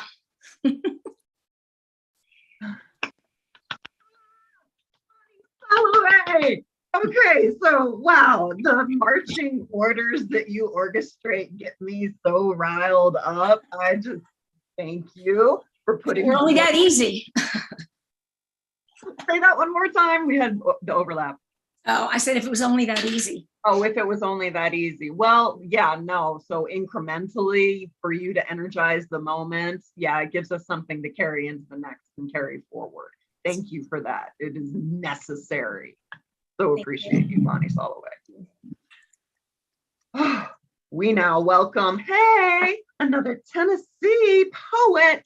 Thank you, Franchesa Kirkpatrick. Thank you. And I've been missing all of you. And even though I've come to some live things and I've had to miss some because life gets so busy and you know how it is. Here we go. I wrote this actually to a lot of people, and if anybody wants it to share with their kids or whoever's coming up, just, send me an email or, something on Facebook or whatever. Put my stuff in the chat thing. Today is a new day. The new day we face constantly changes. You find yourself thinking about having to be safe. Safe from a new standpoint. You have given your best, but things that you once thought were freedoms become restrictions. Elders can teach you many things. They may no longer be around to provide guidance in these times. Think about what you need daily to make your life sustainable. Food, shelter, and all the basics. Learn how to do everything that you can. No one can do those things for you when they are gone. Listen to what your body needs. Genes will determine your survival rate. Yet, you and your plan will give you a true survival skill. Together, those will make you strong. Right now, being social is more media-driven than ever before. Be creative, embrace the metaverse, individualize your existence. If it seems too much too fast, remember you are born in changing times. Changing to live is important. Today is a new day. Thank you. I'm Franchesa Kirkpatrick from Nashville, Tennessee. And I do several kinds of poetry, and I try to help out my poetry community as much as I can. So thank you very much. And I hope you guys have a wonderful, wonderful week.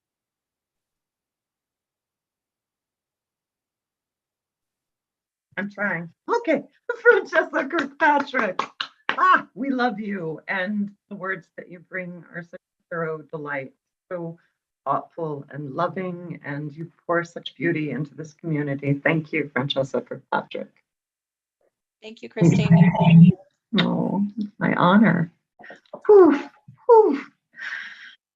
We're welcoming, goodness, we're having a little Tennessee triplet here right now. I am so fortunate to welcome Henry L. Jones. Hey everyone, it's been a while and I'm glad to be back. I want to share this poem titled Emptiness.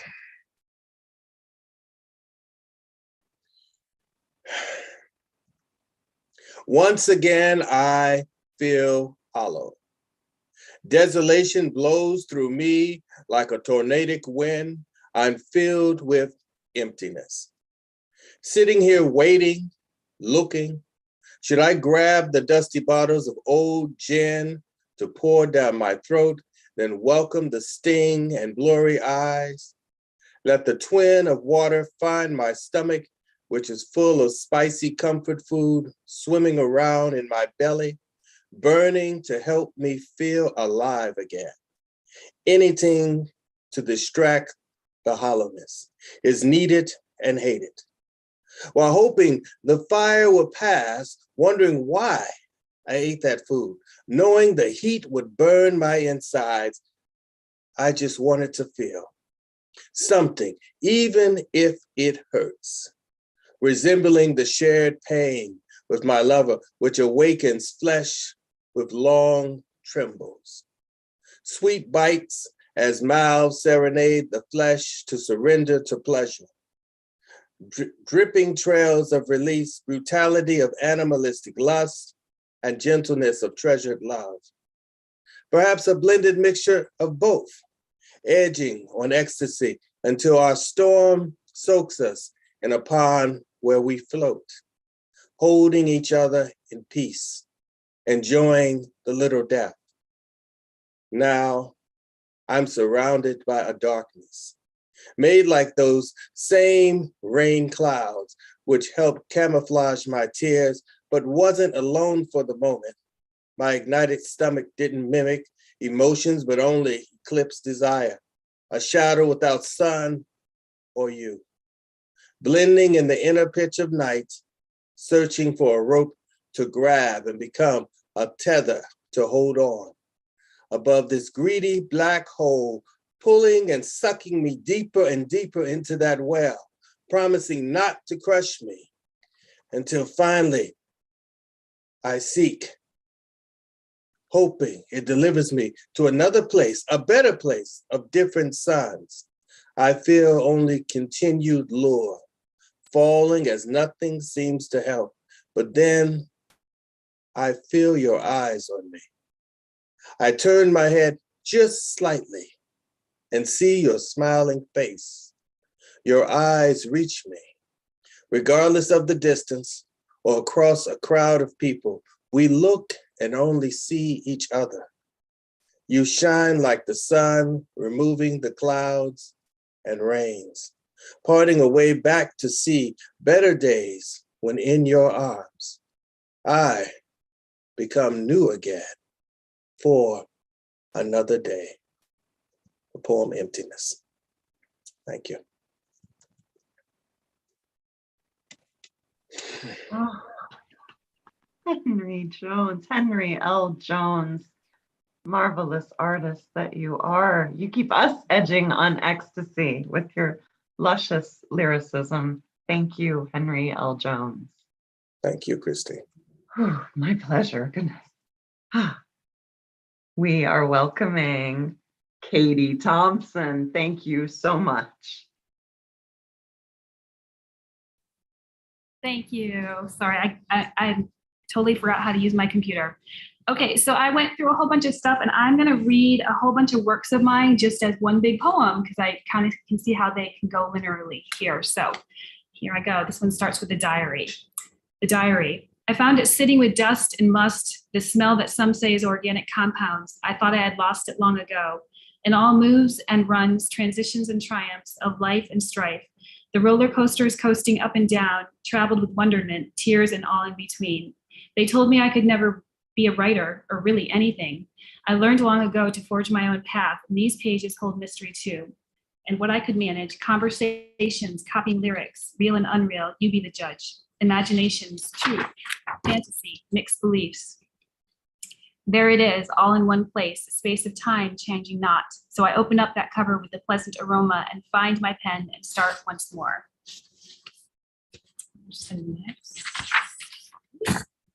I won't look flawless every stinking day, and it's okay. We should all embrace our age. Life is this stage, but one to stumble.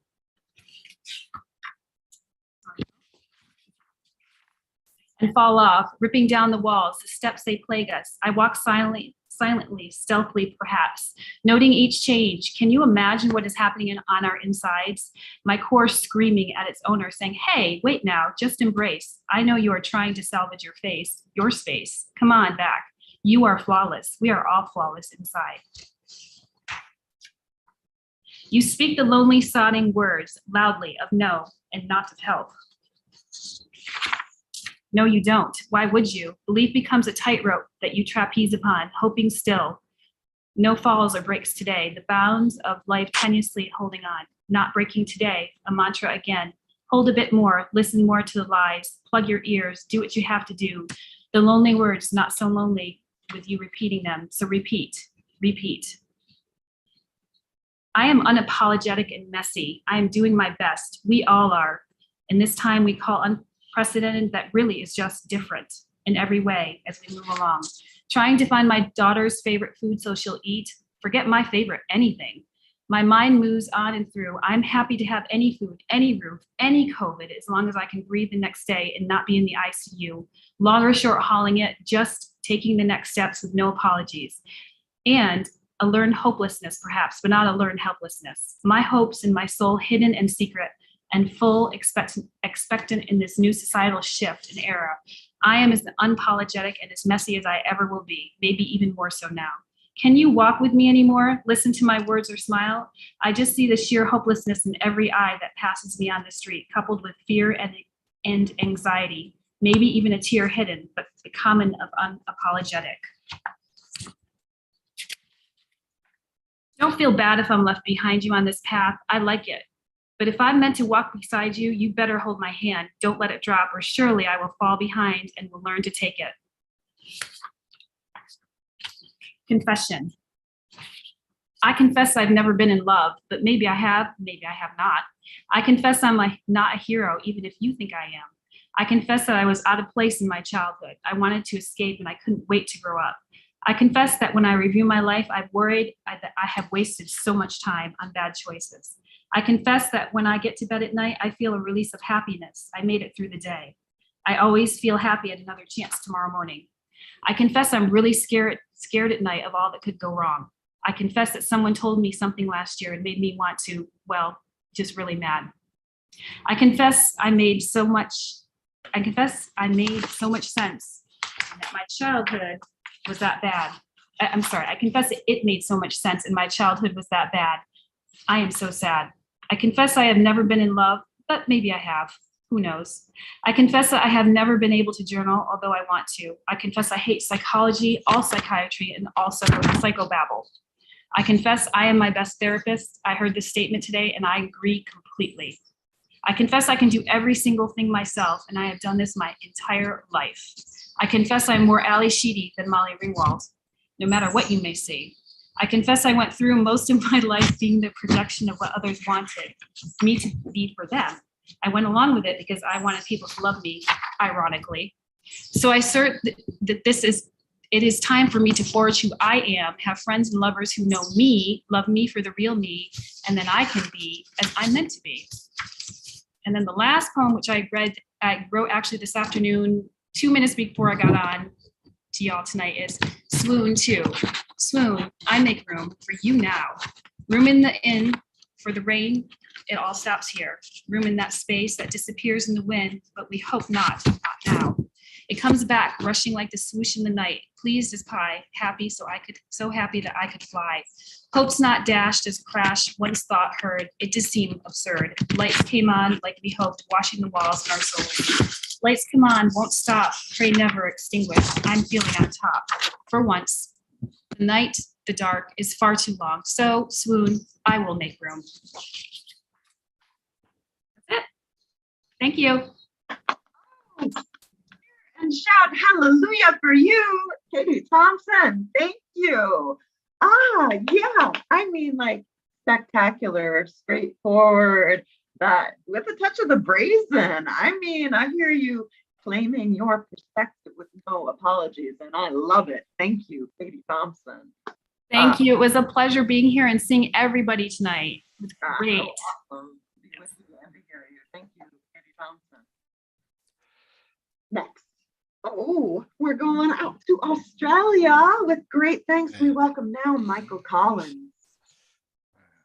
Okay, thank you, Christine, and great to see you and everyone here, and good to be back.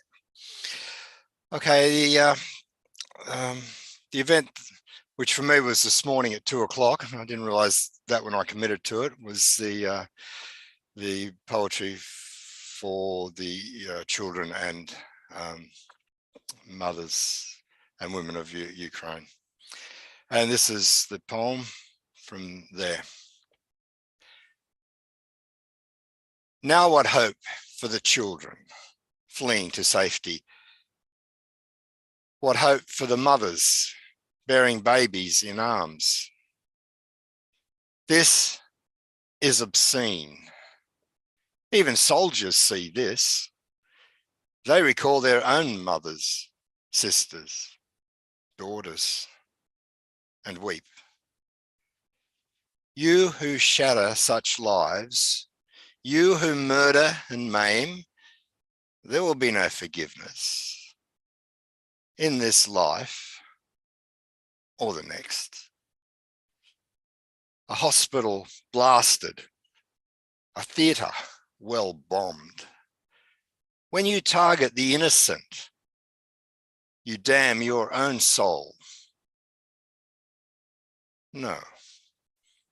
It is not easy being pregnant in the war zone that is Ukraine, giving birth in makeshift shelters and overcrowded subway stations.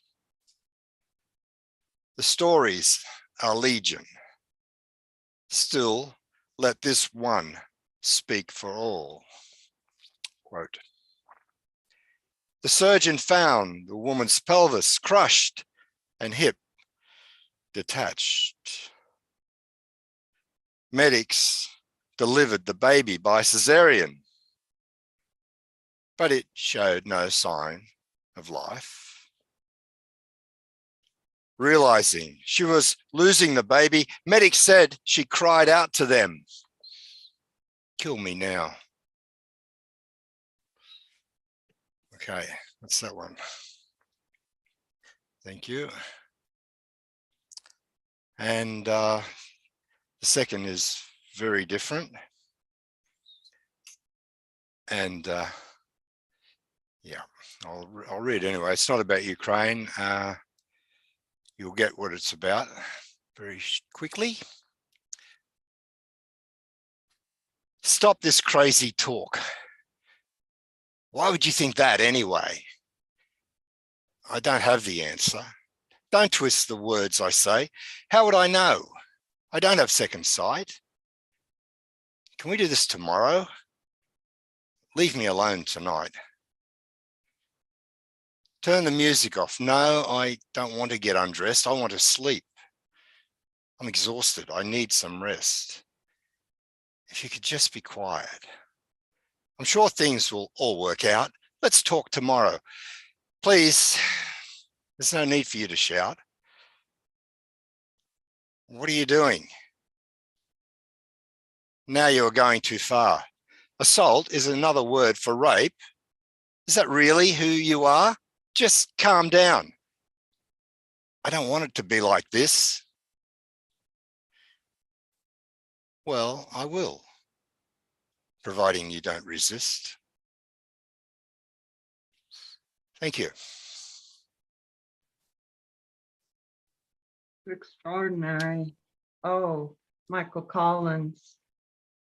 I am thankful that you share the power of your word with us. It is earth-shattering, really, heart-wrenching, and I just appreciate the beautiful balm of the spirit and heart that you share with us. Thank you, Michael Collins. Thank you, Christine, and thank you, everyone who's also shared. Thank you. Handle matters of tremendous gravity here with great reverence, and I appreciate you all for that. We are now welcoming, and thank you, good to have you with us, Greg Slade.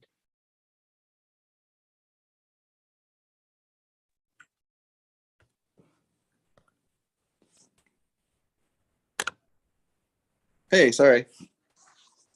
Yeah, good to see y'all. This is called Life Imitating Art.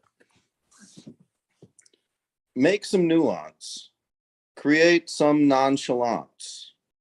Designate some spaces for setting apart the needs and the wants. Allowing things to take place. Reshaping yourself is a way of shaping things. Very much like the way that water behaves. Blowing up isn't the only way of creating some space. It's only the most dramatic. One could create the explosion as an extraordinary complaint, but perhaps the space for expansion was somehow already made. The void of darkness was all too willing to give its way. The fertile ground of all the most impossible days. Of all the madness that ever reacted, it's the patterns that remain. Do we take the lesson that the prurient path is like a spinning arc where forces sustain, balance and constants, and the tilting of such angles acting as a clock to the change? The subtle dance of nuance and nonchalance. The stars, they dance. We should do more than watch.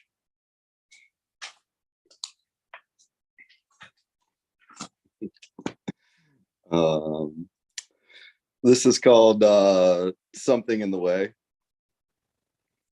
Though my own perception cannot be anything but incomplete, I know there is something to the things I see, something more in the way of meaning to gleam, something less certain but more true, just the same, to be seen.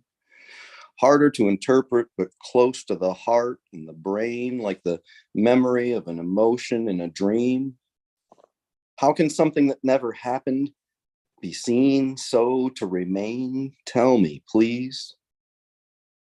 How can a truth only half seen be any more than our eyes see or have seen? What truth can there be that we don't think? What words do we need that we don't speak? How does the perfectly incomplete parse the pieces that are so sharp and thin? Why even brace against the loss again for anything more than saying I'm not dead yet? Something I can't explain says I should speak, and I should say yes.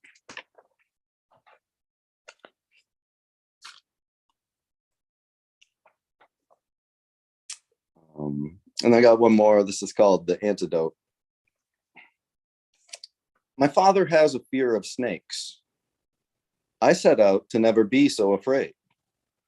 What may seem like a rejection of fate or be judged as some reluctance of faith, to me was only another phase of keeping with the ancient ways, of seeking the forefathers' praise, of following not what was done, but what better wisdom would have to say. Be not afraid, I seem to remember the phrase.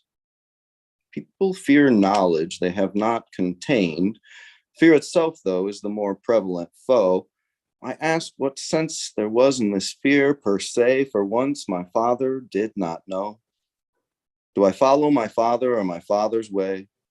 Shall I fear or shall my courage brace? Should I jump and swing at every snake? My lack of fear has never made me pay whenever awareness has more properly taken its place. One mustn't fear a thing so commonly made. The hiss is simple and the rattle easily explained. Their actions are so rarely random, yet they somehow surprise us just the same. The unknown that struck me in this particular case, that jumped out to stick me and then to stay in my veins, was the fear that arises even among the strongest and wisest. They make a certain sense to me, snakes. The fear is the thing that makes me feel very strange. Show me a snake and I'll make it jump, and we'll see which one ends up running away. Oh, Greg Slade, poet, prophet, thank you for regaling us with your insights tonight. Thank you. Yeah, so glad you made it. Thank you, Greg Slade. We are welcoming now, with great honor and thanks, a first-time speaker on our microphone, I believe. Welcome and thank you, Ngoma Hill. Yes. How are you all? So I got like 2 poems. This first one is from an anthology called Reimagine America. The poem is called Today is the Tomorrow We Were Looking For Yesterday. Today is the tomorrow we were looking for yesterday. 1984 on roids. Behold the pale horse on oxy. This sure ain't Wonderland, Alice. Little orphan Annie lives in Tent City underneath the rail yard down by the tracks. Even white folk got problems. Poverty is colorblind. Only on Fox 5 is the economy booming as vampires suck blood for oil and use your children as cannon fodder. War is endless and profitable, and we started wars on lies before. What makes it different this time? When were we never at war? 9/11 was an inside job. Why not have a day when the misleaders call for battle and everyone stays at home? Tell your children combat is deadly and perilous to your health. Paint protest signs on the walls of your consciousness. Remember, the military is an industrial complex, but it's not too complex to see. They only send out kids to fight their conquests. Do you think 1 million people rallying in Banneker City could snatch the Yardbirds out of the palace? Is there a law that would actually make them read the Constitution? This is the state of emergency poets told you about. I would continue with this catastrophe, but it's just too much to Twitter.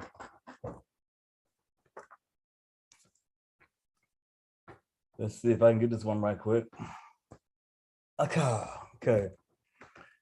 This is called Just Another Nigger from Palestine.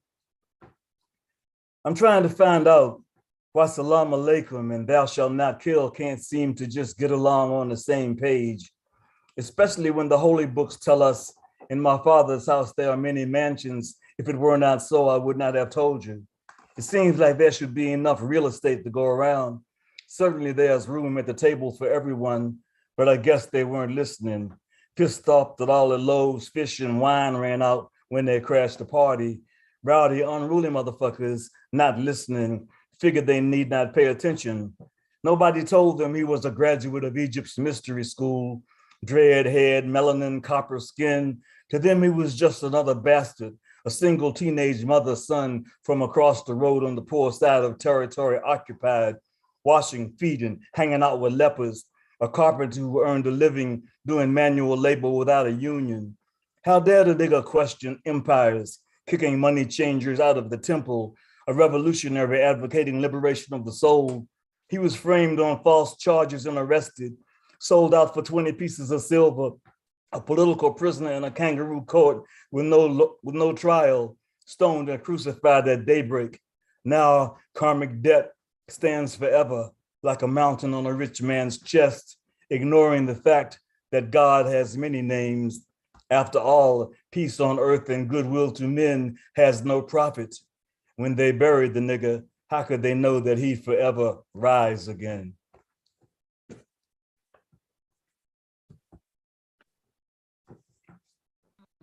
Ngoma Hill, thank you. That was Thank you. astonishing, sharp poetry, just cut right into the heart of it. Indelible. Thank you so much for speaking with us tonight. It would be amazing to get to hear from you again. Thank you. Wow. Oh, y'all, what a night.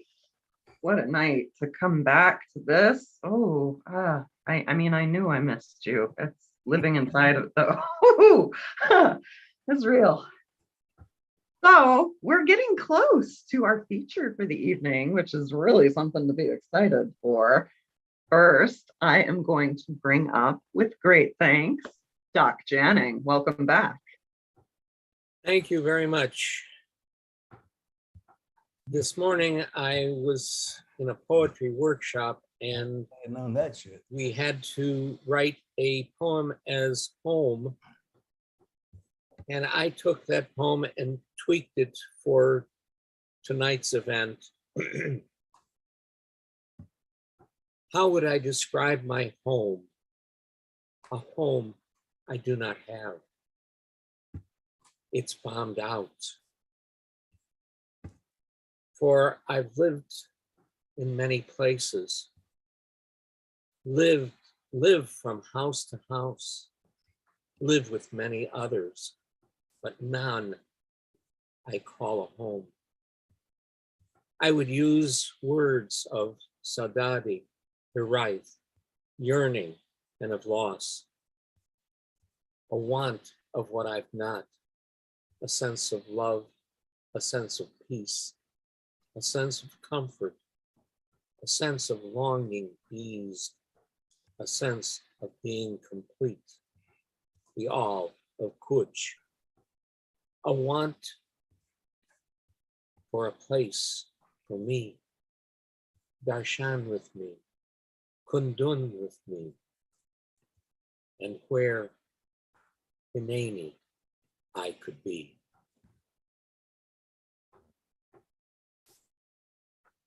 And this one is titled Samadhi. Chakras of sun and moon, earth and stars, of life and time, light and sound, pulse in energies of the multiverse, resonate through dimensions on winds of forever, samsara of birth and death, creation and destruction, stream through dreams of infinity and visions of the infinite, quietness and contemplation of being. Thank you. Doc Channing. Oh, wow. Wonders of the natural world. You infuse them with more wonder. So reliably so. You are a beacon in this universe, and I appreciate you, Doc Channing. Thank you. May I may I speak of things coming up for me? By all means, go ahead.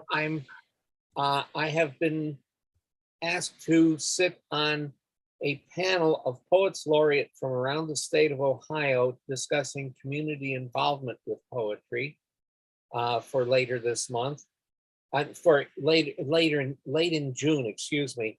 And the very same weekend, I am to head up the very first poetry event to be held at the Ohio Scottish Games. Wow. So a lot going on. Yeah, you do have a lot going on. I love that. You gather all of these worthwhile endeavors, and yeah, that's Sorry. okay. All right. So what I am looking at right now, I think it might be time for our feature. I want to check in with James. Do you want to go now, or do you want to put one more reader up? Are you ready? It's up to you. I'm totally open. Oh, okay. Well, I think that I just can't wait to hear from you anymore. So I'll just take a moment to introduce you, if I may. And I'm also going to drop our trivia question here. There, did that work? Yes. Okay. So the trivia question, to go with the random impulses contest, is what will the revolution be if not televised? Now, all you have to do is reply to that in some way that we are certainly going to see it. So you can email us, certainly know our address there, or you could say it right here, but make sure you get confirmation that we've seen it. Okay, so just think on that one, and certainly it feeds into James C. Floyd's work. I see that your collaborator has joined us too. Want to say welcome to Mark, who provided the photos for this book. I have been immersed in this, and I picked out some that I requested James read, and then a few that I just had to mark for my own. But definitely get it. There is info on our blog, how to order, or you could just email jstreetpoet@gmail.com. They are 35 plus shipping, and it is a phenomenal read. I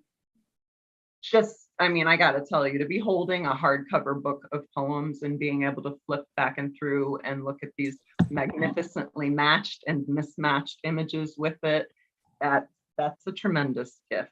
And it is, yeah, it's a moment worth savoring. So thank you for that. And you certainly want to share that feeling.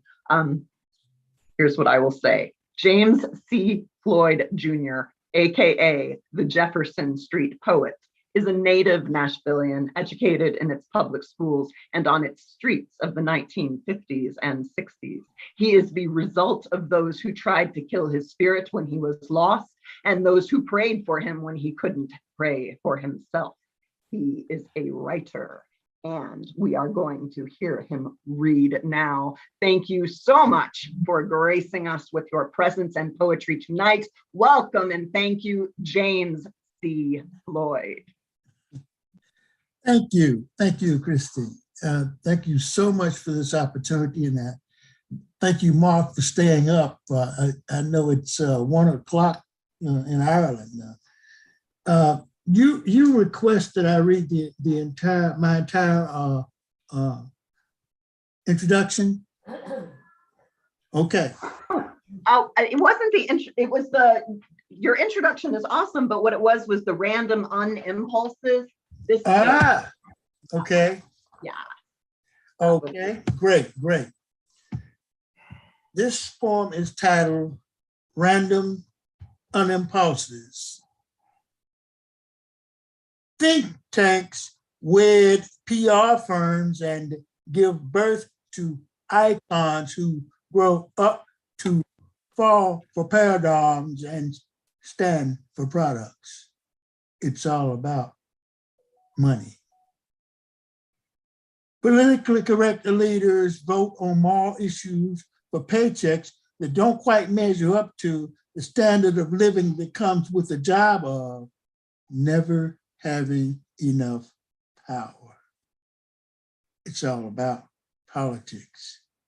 And had there been welfare 2,000 years ago, Joseph and Mary would have had a semi-decent place to raise little Jesus to believe he needed a little chemical stimulation to help him become the Christ while on his way to the joint with 3 to 5 for breaking and entering instead of the cross for our sins, because it's all about religion. And if 12-year-old virgins had rose bushes in their underwear, some old clergy would have thorns in their brains, because it's all about facades. And if I say this poem in public, it's going to upset affluent apple carts and shockwaves through the crab syndrome and probably piss and preach, but that's okay. I never filled out an application, because being an icon don't mean nothing no way. It's all about spirituality. Okay. Are you gonna do the picture thing?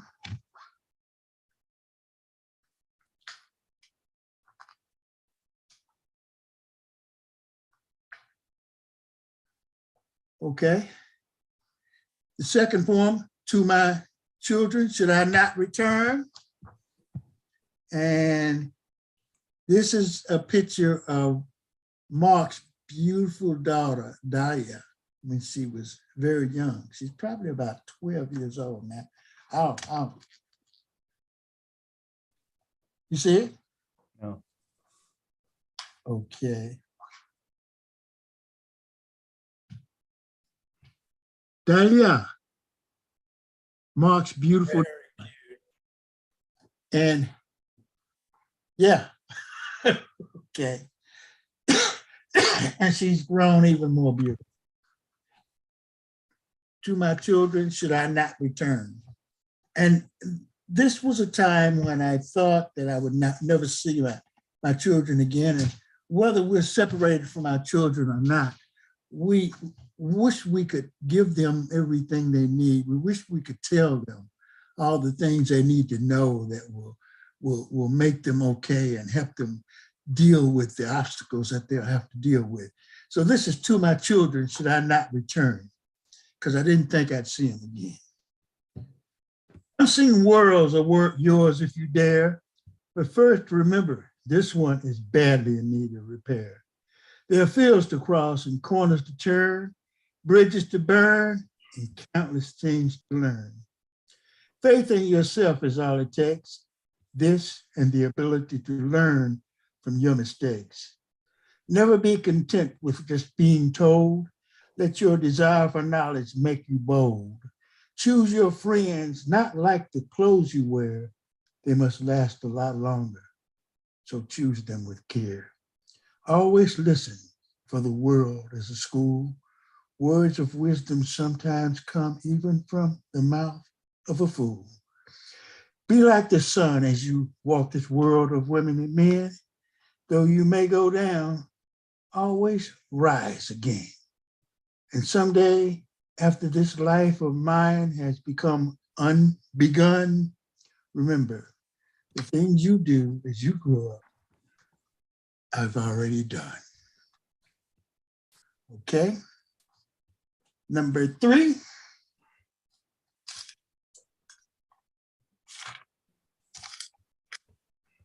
This is a short one. This is a short one. It says, the foundation of the Tower of Babel is in the nursery rhymes on the playground. 4.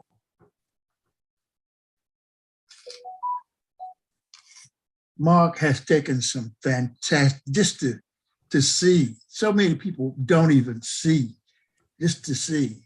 He's taken some fantastic, look at that picture that Mark has taken. And in the back of the book is a little thing that tells you where each picture was taken and the time it was taken. So you have your reference there. Okay. This poem is untitled. It just titles. It just says, love is not dead here. It's only in suspended animation. And hope springs eternal in the promises of those running for office.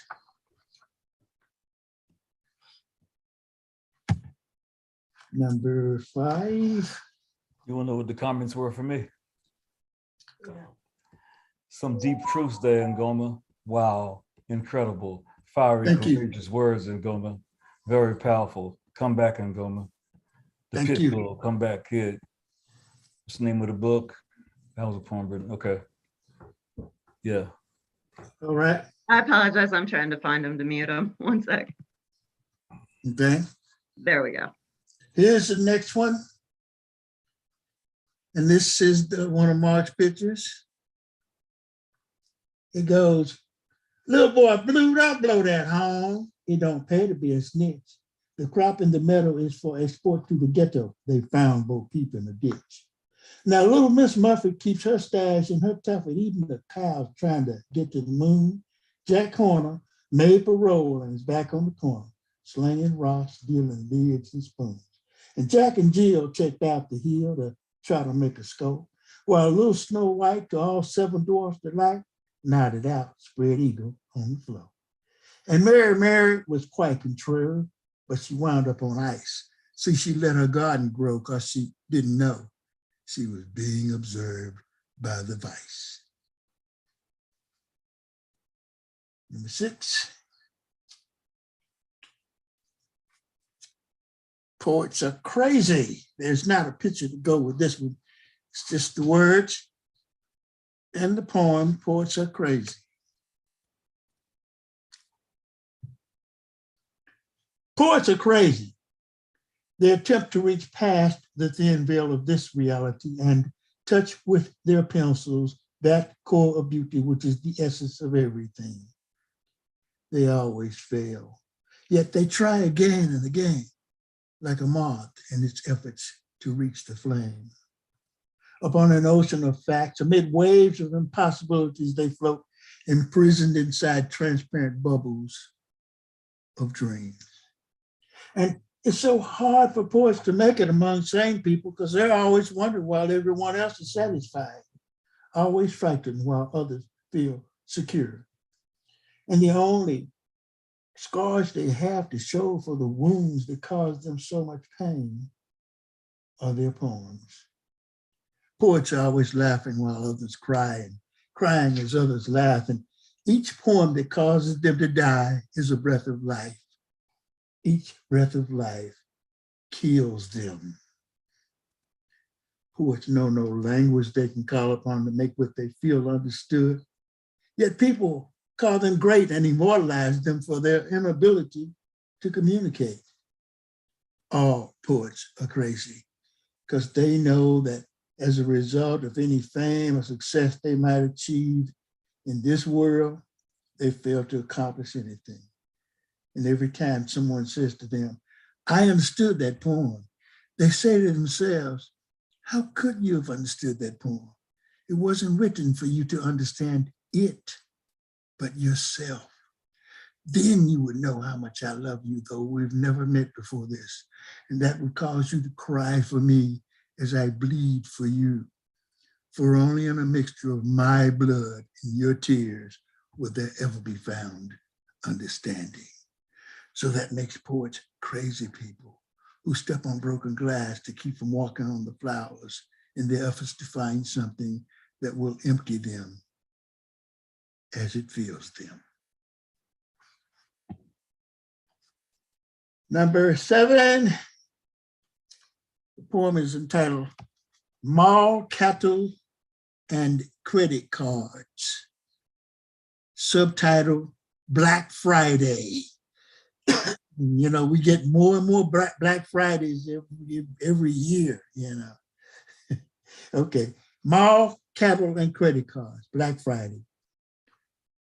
Designer-clad Homo erectus swiftly stream somnambulistically, flowing forward in surreal desperation with pre-doomed expectations of grazing greedily neath sale signs. The rotten reek of yesterday's unburied stillborn dreams fills the air. None are offended. No one dares. Reality is become distorted. Humanity has been aborted. Imaginations are no longer elastic. Angels have wings of plastic. Now, this is the revolution. The question that was asked, what will happen if the revolution is not televised? You might be familiar with Gil Scott-Heron's poem, The Revolution. This is a response to his poem, The Revolution, some 30, 40 years after he wrote it. And if you get a chance, read Gil Scott-Heron's poem, The Revolution. It's awesome, even now. Ramifications of the revolution unravel retrospectively, result of the brave new world becoming antiquated as residents of the animal farm fidget under the umbrella of legislation, new speaking promises of protection from red herrings, while consuming rainforest, bottom lining spirituality, sound biting reality, and price tagging formal education according to a child's ability to buy into the adolescent nightmares that mature to become the dreams and aspirations of upwardly mobile minds addicted to the stench of superfluous idiosyncrasy, osmosed from beautiful Quasimodo, who threw their ugly, twisted lives away in pursuit of the peace and tranquility that was lost somewhere in the rules and regulations of the quest, but instead became authorities on the Bible, the Quran, the Magna Vegeta, complicating, speculating, manipulating, postulating, theorizing, philosophizing, preaching, teaching, leeching, seeking, reaching, ad infinitum. When all he tried to tell you from the get-go was it wouldn't be televised.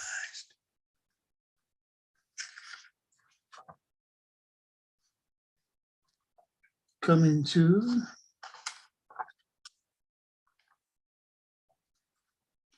this is the poem, Bad.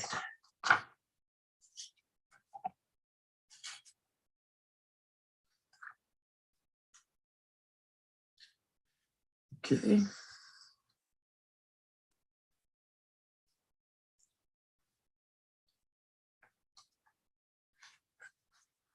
Okay, did I mess up? I'm not sure. Maybe it's me. Where are we going? Is this one of the ones you chose? No. Oh. Maybe I missed one. Oh, this one. That's not it. Okay, that's one I marked for myself. I apologize. Say the name again. Bad, B-A-D. Huh. Oh, okay. So yeah, I have another one marked that I talked about, which was when I become a finished product ready to be Okay, sold. here it is. I have that. Do you want to do that one? Okay, here it is.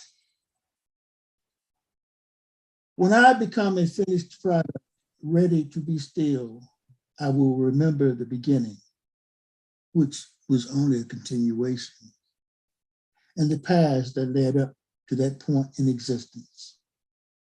Hands of experience, shaping, molding, making, fingers of time, touching here and there, tickling in some places, causing sharp pains in others, leaving their prints and impressions everywhere they trace. For I am not what I thought myself to be, and I cannot be what you expect me to be, nor will I be what some accuse me of being, what others doom me to be. I'm in the process of becoming.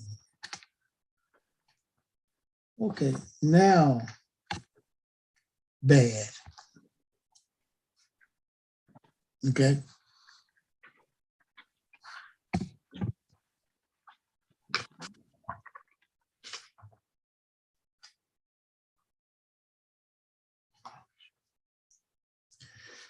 You think you bad? Man, I know a guy who spat at the moon and knocked it down. Dared a mighty oak tree to let one leaf fall to the ground. Slapped a stone, growled at a bad dog and took his bone. Bit a nail, broke it in half. Whispered a joke to a weeping willow and made it laugh. Swam the oceans and the Great Lakes too. Went 7 days without food or water just to try something new. But math whipped him. Okay, now I have a couple that I've chosen and then we'll just, there you go.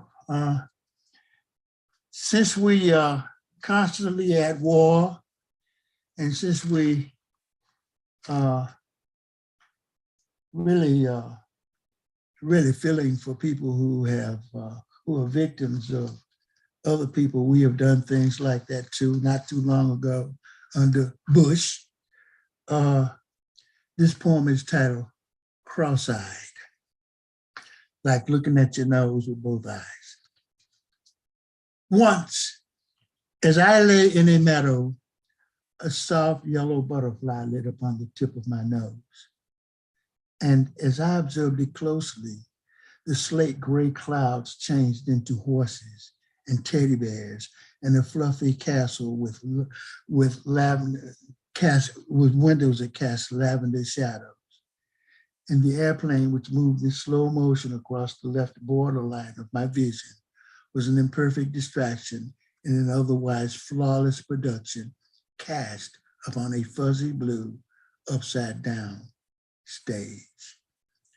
The sun changed into a mouth, opened in silent golden laughter, and the flowers each played woodwinds, whose music contained a vapor that metamorphosized me into a universe imprisoned inside a dewdrop till I fell to the ground and burst and went shooting into infinity at 1,000 light years per thought, past time, past substance, beyond the end, to the beginning, where I find myself on the tip of the nose of a dead soldier.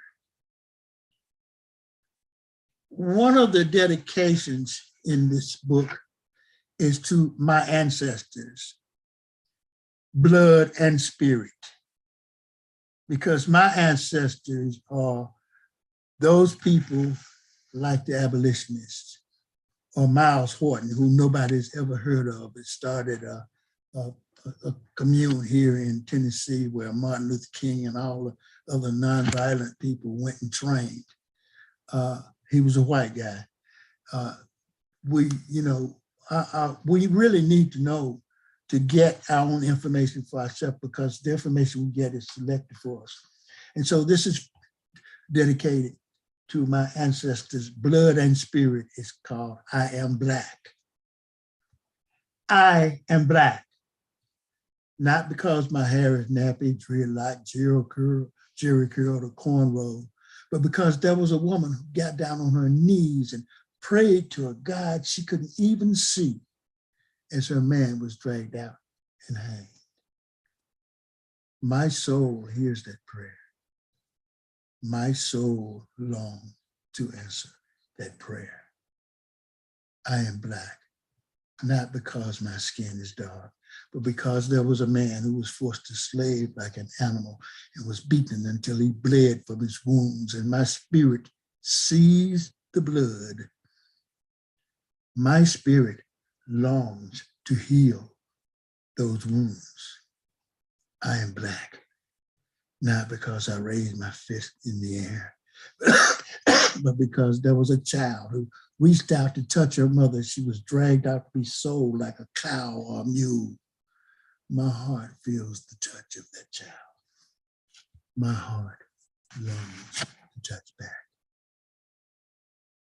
I am Black, not because it's legal to be Black today, or because my friends are Black today, or because it's popular Black to be Black today. I am Black because of my soul, my heart, my spirit, and I will be Black tomorrow.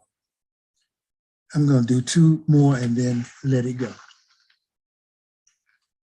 This poem, I will give you the title after the brief introduction to it.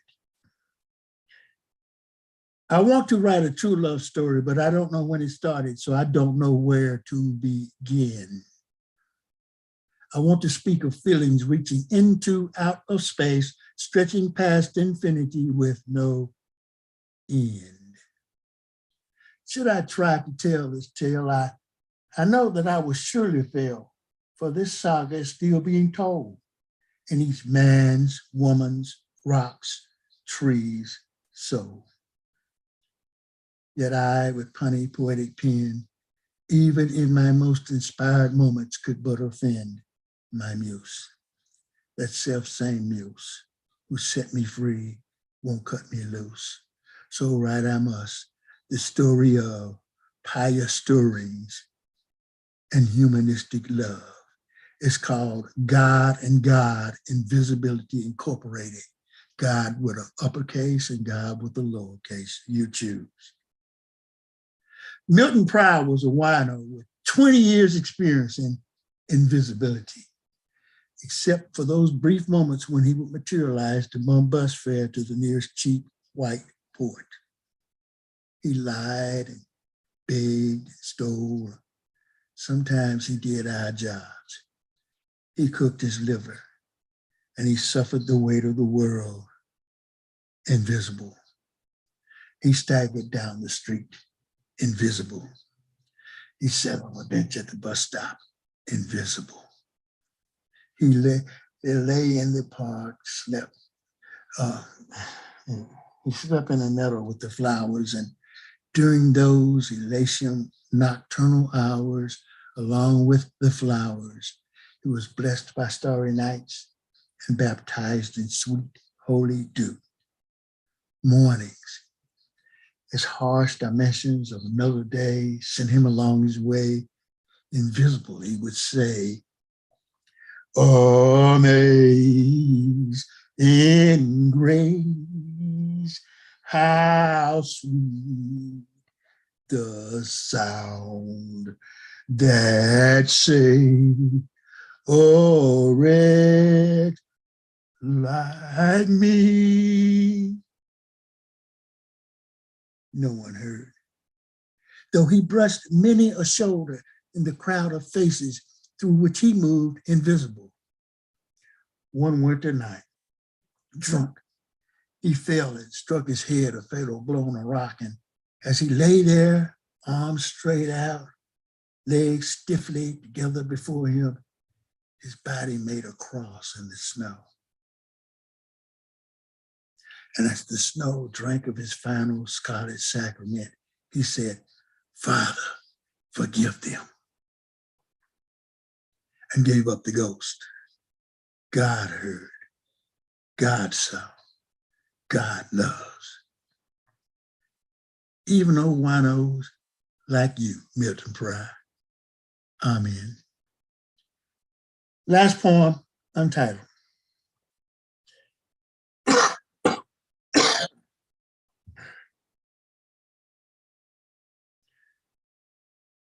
I have wept in lonely places. I have sinned in broad daylight. I have been consumed by my passion. I have risen from my ashes to flight. I have leaned on God, my maker. God has pulled me from the mud, lifted me high over my mundane sorrows, washed my soul clean in holy blood. Blessed is the hour I found God and God's lasting loving grace. Blessed each God's perfect creatures. This whole world is a holy place. And I use the word God as a metaphor for something that goes beyond even human imagination. Thank you. Everyone unmute. Give your thanks to James C. Floyd, the Jefferson Street poet. Y'all give it love. Wonderful. Oh, Navita. Oh. Hi. Made it. Good, good, good. Oh, Made it. Yeah. I'm Navita. glad you Thank you. did. Navita. I love Wonderful, all James. those Wonderful. Thank you, Henry. Wonderful, man. I poems. couldn't miss this. I couldn't miss this. It's been too long. Nope, I couldn't miss it. Yeah. Divine inspiration, divine solace, divine might. Thank you, James C. Floyd. Oh, Yes. divinity with which Yes. you speak, that divine flow you channel. There is nothing like it. There is no substitute. You are the real deal, and I thank you. The living legacy. A living Yes. legacy.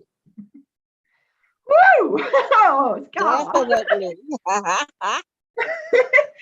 Woo! Y'all, that we get to witness this. Thank you. I love you, Navita.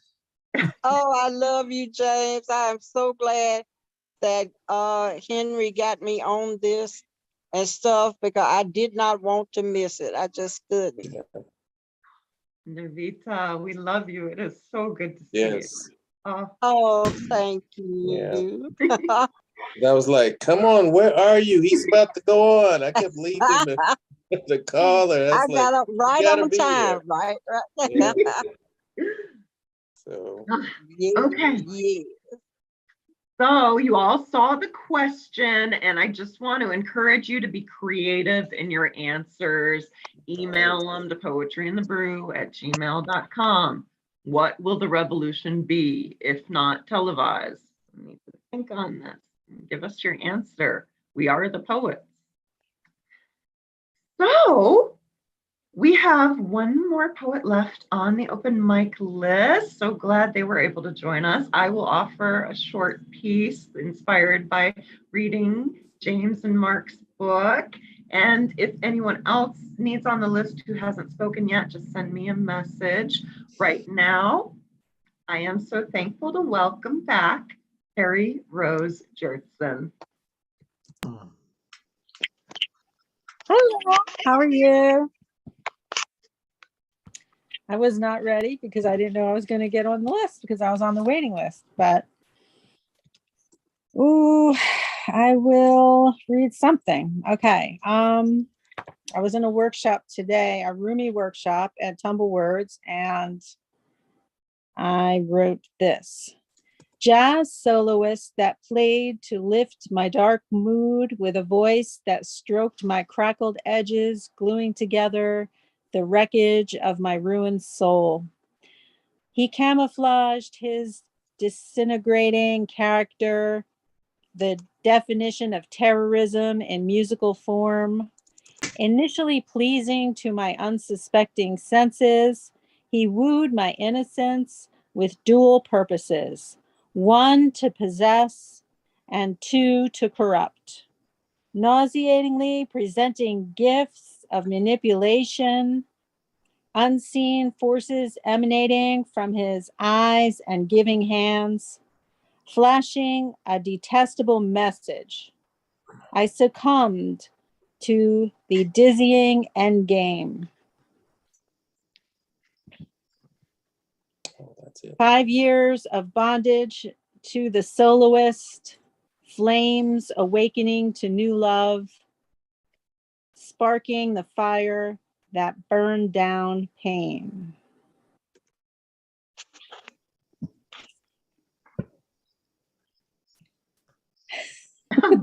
Yeah, burn that down. Oh, Terri I wish Rose. I wish I was better prepared right now. Well, I mean, if you want to go digging, I'm going to read one. Navita just said that Navita is going to share one. So, you know, if you feel the spark to bring something else, otherwise, I love what you offer. So thank you for bringing it fresh. I have a haiku I just wrote like 20 minutes ago in Chanson's workshop. Gentle touch, soft lips, press to part mine, joining tongues, hold still, pray for more. Awesome. Terri Rose Jertson. Praises. Thank you for joining us and speaking with us. Yes. Thank you. Now, oh my goodness, it's just a dream come true. I get to introduce, thank you, welcome, Navita Gunter, Queen of Nashville Poetry. Thank you, Christine. This poem is entitled Getting Old is Hell. Come a little closer, my friend, and let me share some wisdom with you. That no matter how hard you try to slow it down, old age will catch up with you. And all the aches and pains that you never had before will slow your steps down as you try to cross the floor. In your phone book that used to have all of your hot flames names is now full of all your doctor's names. It seems to take longer for everything you had planned to do. And your memory seems to fail you because when asked where are your car keys, you don't have a clue. And as you raise your fist in the air, stomp your feet and yell, it finally dawned on you that getting old is hell. Oh, Navita Gunter.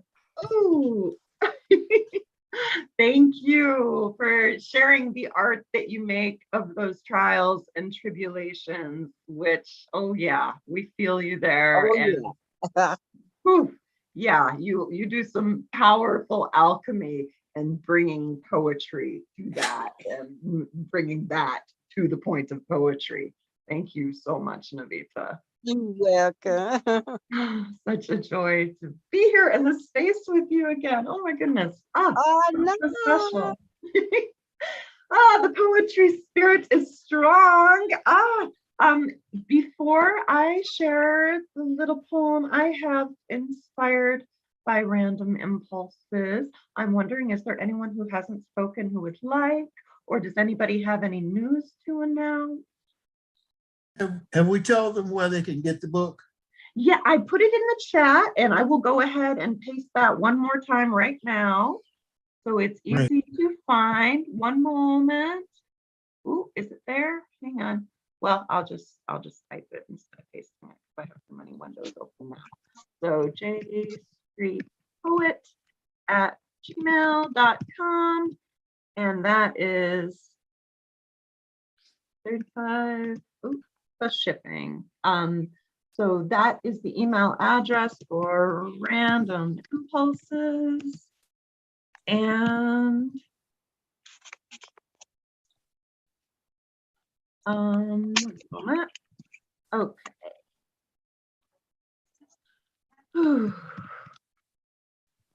I think, let's see. Okay. All right. I'm caught up on my direct messages and I have a little poem.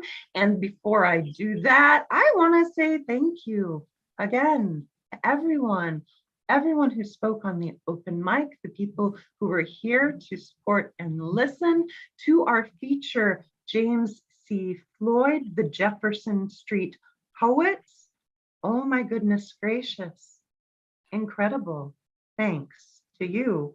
and just awe and admiration and appreciation for our whole community coming together like this. I know you've heard us talking about the Patreon. You are so welcome to join us there. We've got the full video library there now, and some perks and sometimes some contests like the ones that get a signed copy of this amazing book. And we're so happy that Mark joined us as well, the creator of these amazing images that went with James's words. Let's see. Oh, I want to give a special shout out. So we have different levels on the Patreon. We've got an armchair poet who can join for $1 a month if you just want to watch the videos and see the pics and get the posts. Or if you want your cover charges wrapped up and just to get on an auto pay system and become an official Brew Crew member and get your perks that way, that's a sustaining member. But then also we have our impresario extraordinaires.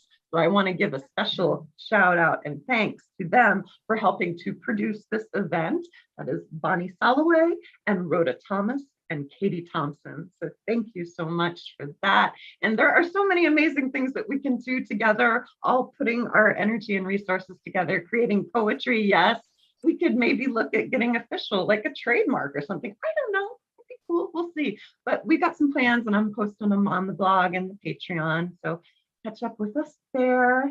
And we are back first Saturday of the month online. And then the second Saturday of the month next week, for instance, we will be in person.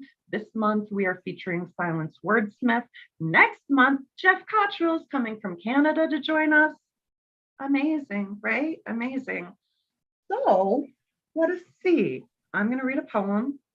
Certainly, I've forgotten something, but you know where to find me. And any feedback or ideas you have, we are so welcoming and appreciative of those as well. For now, I'll close this out with this. It's untitled. John and I have been naked together in a non-sexual, non-metaphorical way. He wonders, can I still write poems? I wonder, can I still write poems? Not could I ever, because I did before I thought about it. James was the name of my first boyfriend. He does not ask. He knows where the poems go when we don't write them, in the veins, out the rear end. I'm mad, so why don't I write a poem about it? I said, I write a poem for every sentiment. Funny, it's been so long. Can I still write poems? I don't know. Can you give me a new feeling? All right, y'all. Thank you. Unmute and say good night. Good night. Good night. Thank you all and God bless. Having it come back again. Night. Where's Y'all that are gallery? so amazing. Yes, good night, and have a great weekend. What's left? Thank you again, James, sharing yourself. You're quite welcome. Thank you, Henry. For Love you, James. Going to get a book. Love you, Navita. Thank you all. Right. And Good bless. to hear from everybody else. Good night, Christy. Good night, Henry. Good night. Good night, Chaos. Brother Chaos. Glad you feel Good night, everyone. Hope to see you soon, Jeff. Good night. Bye-bye. Have a good one. Chaos. Clyde Watkins is coming your way. All righty. Y'all are awesome. Thank you so much. Keep in touch. We'll see you next month. I'm going to go ahead and end it. Love y'all. Thank you.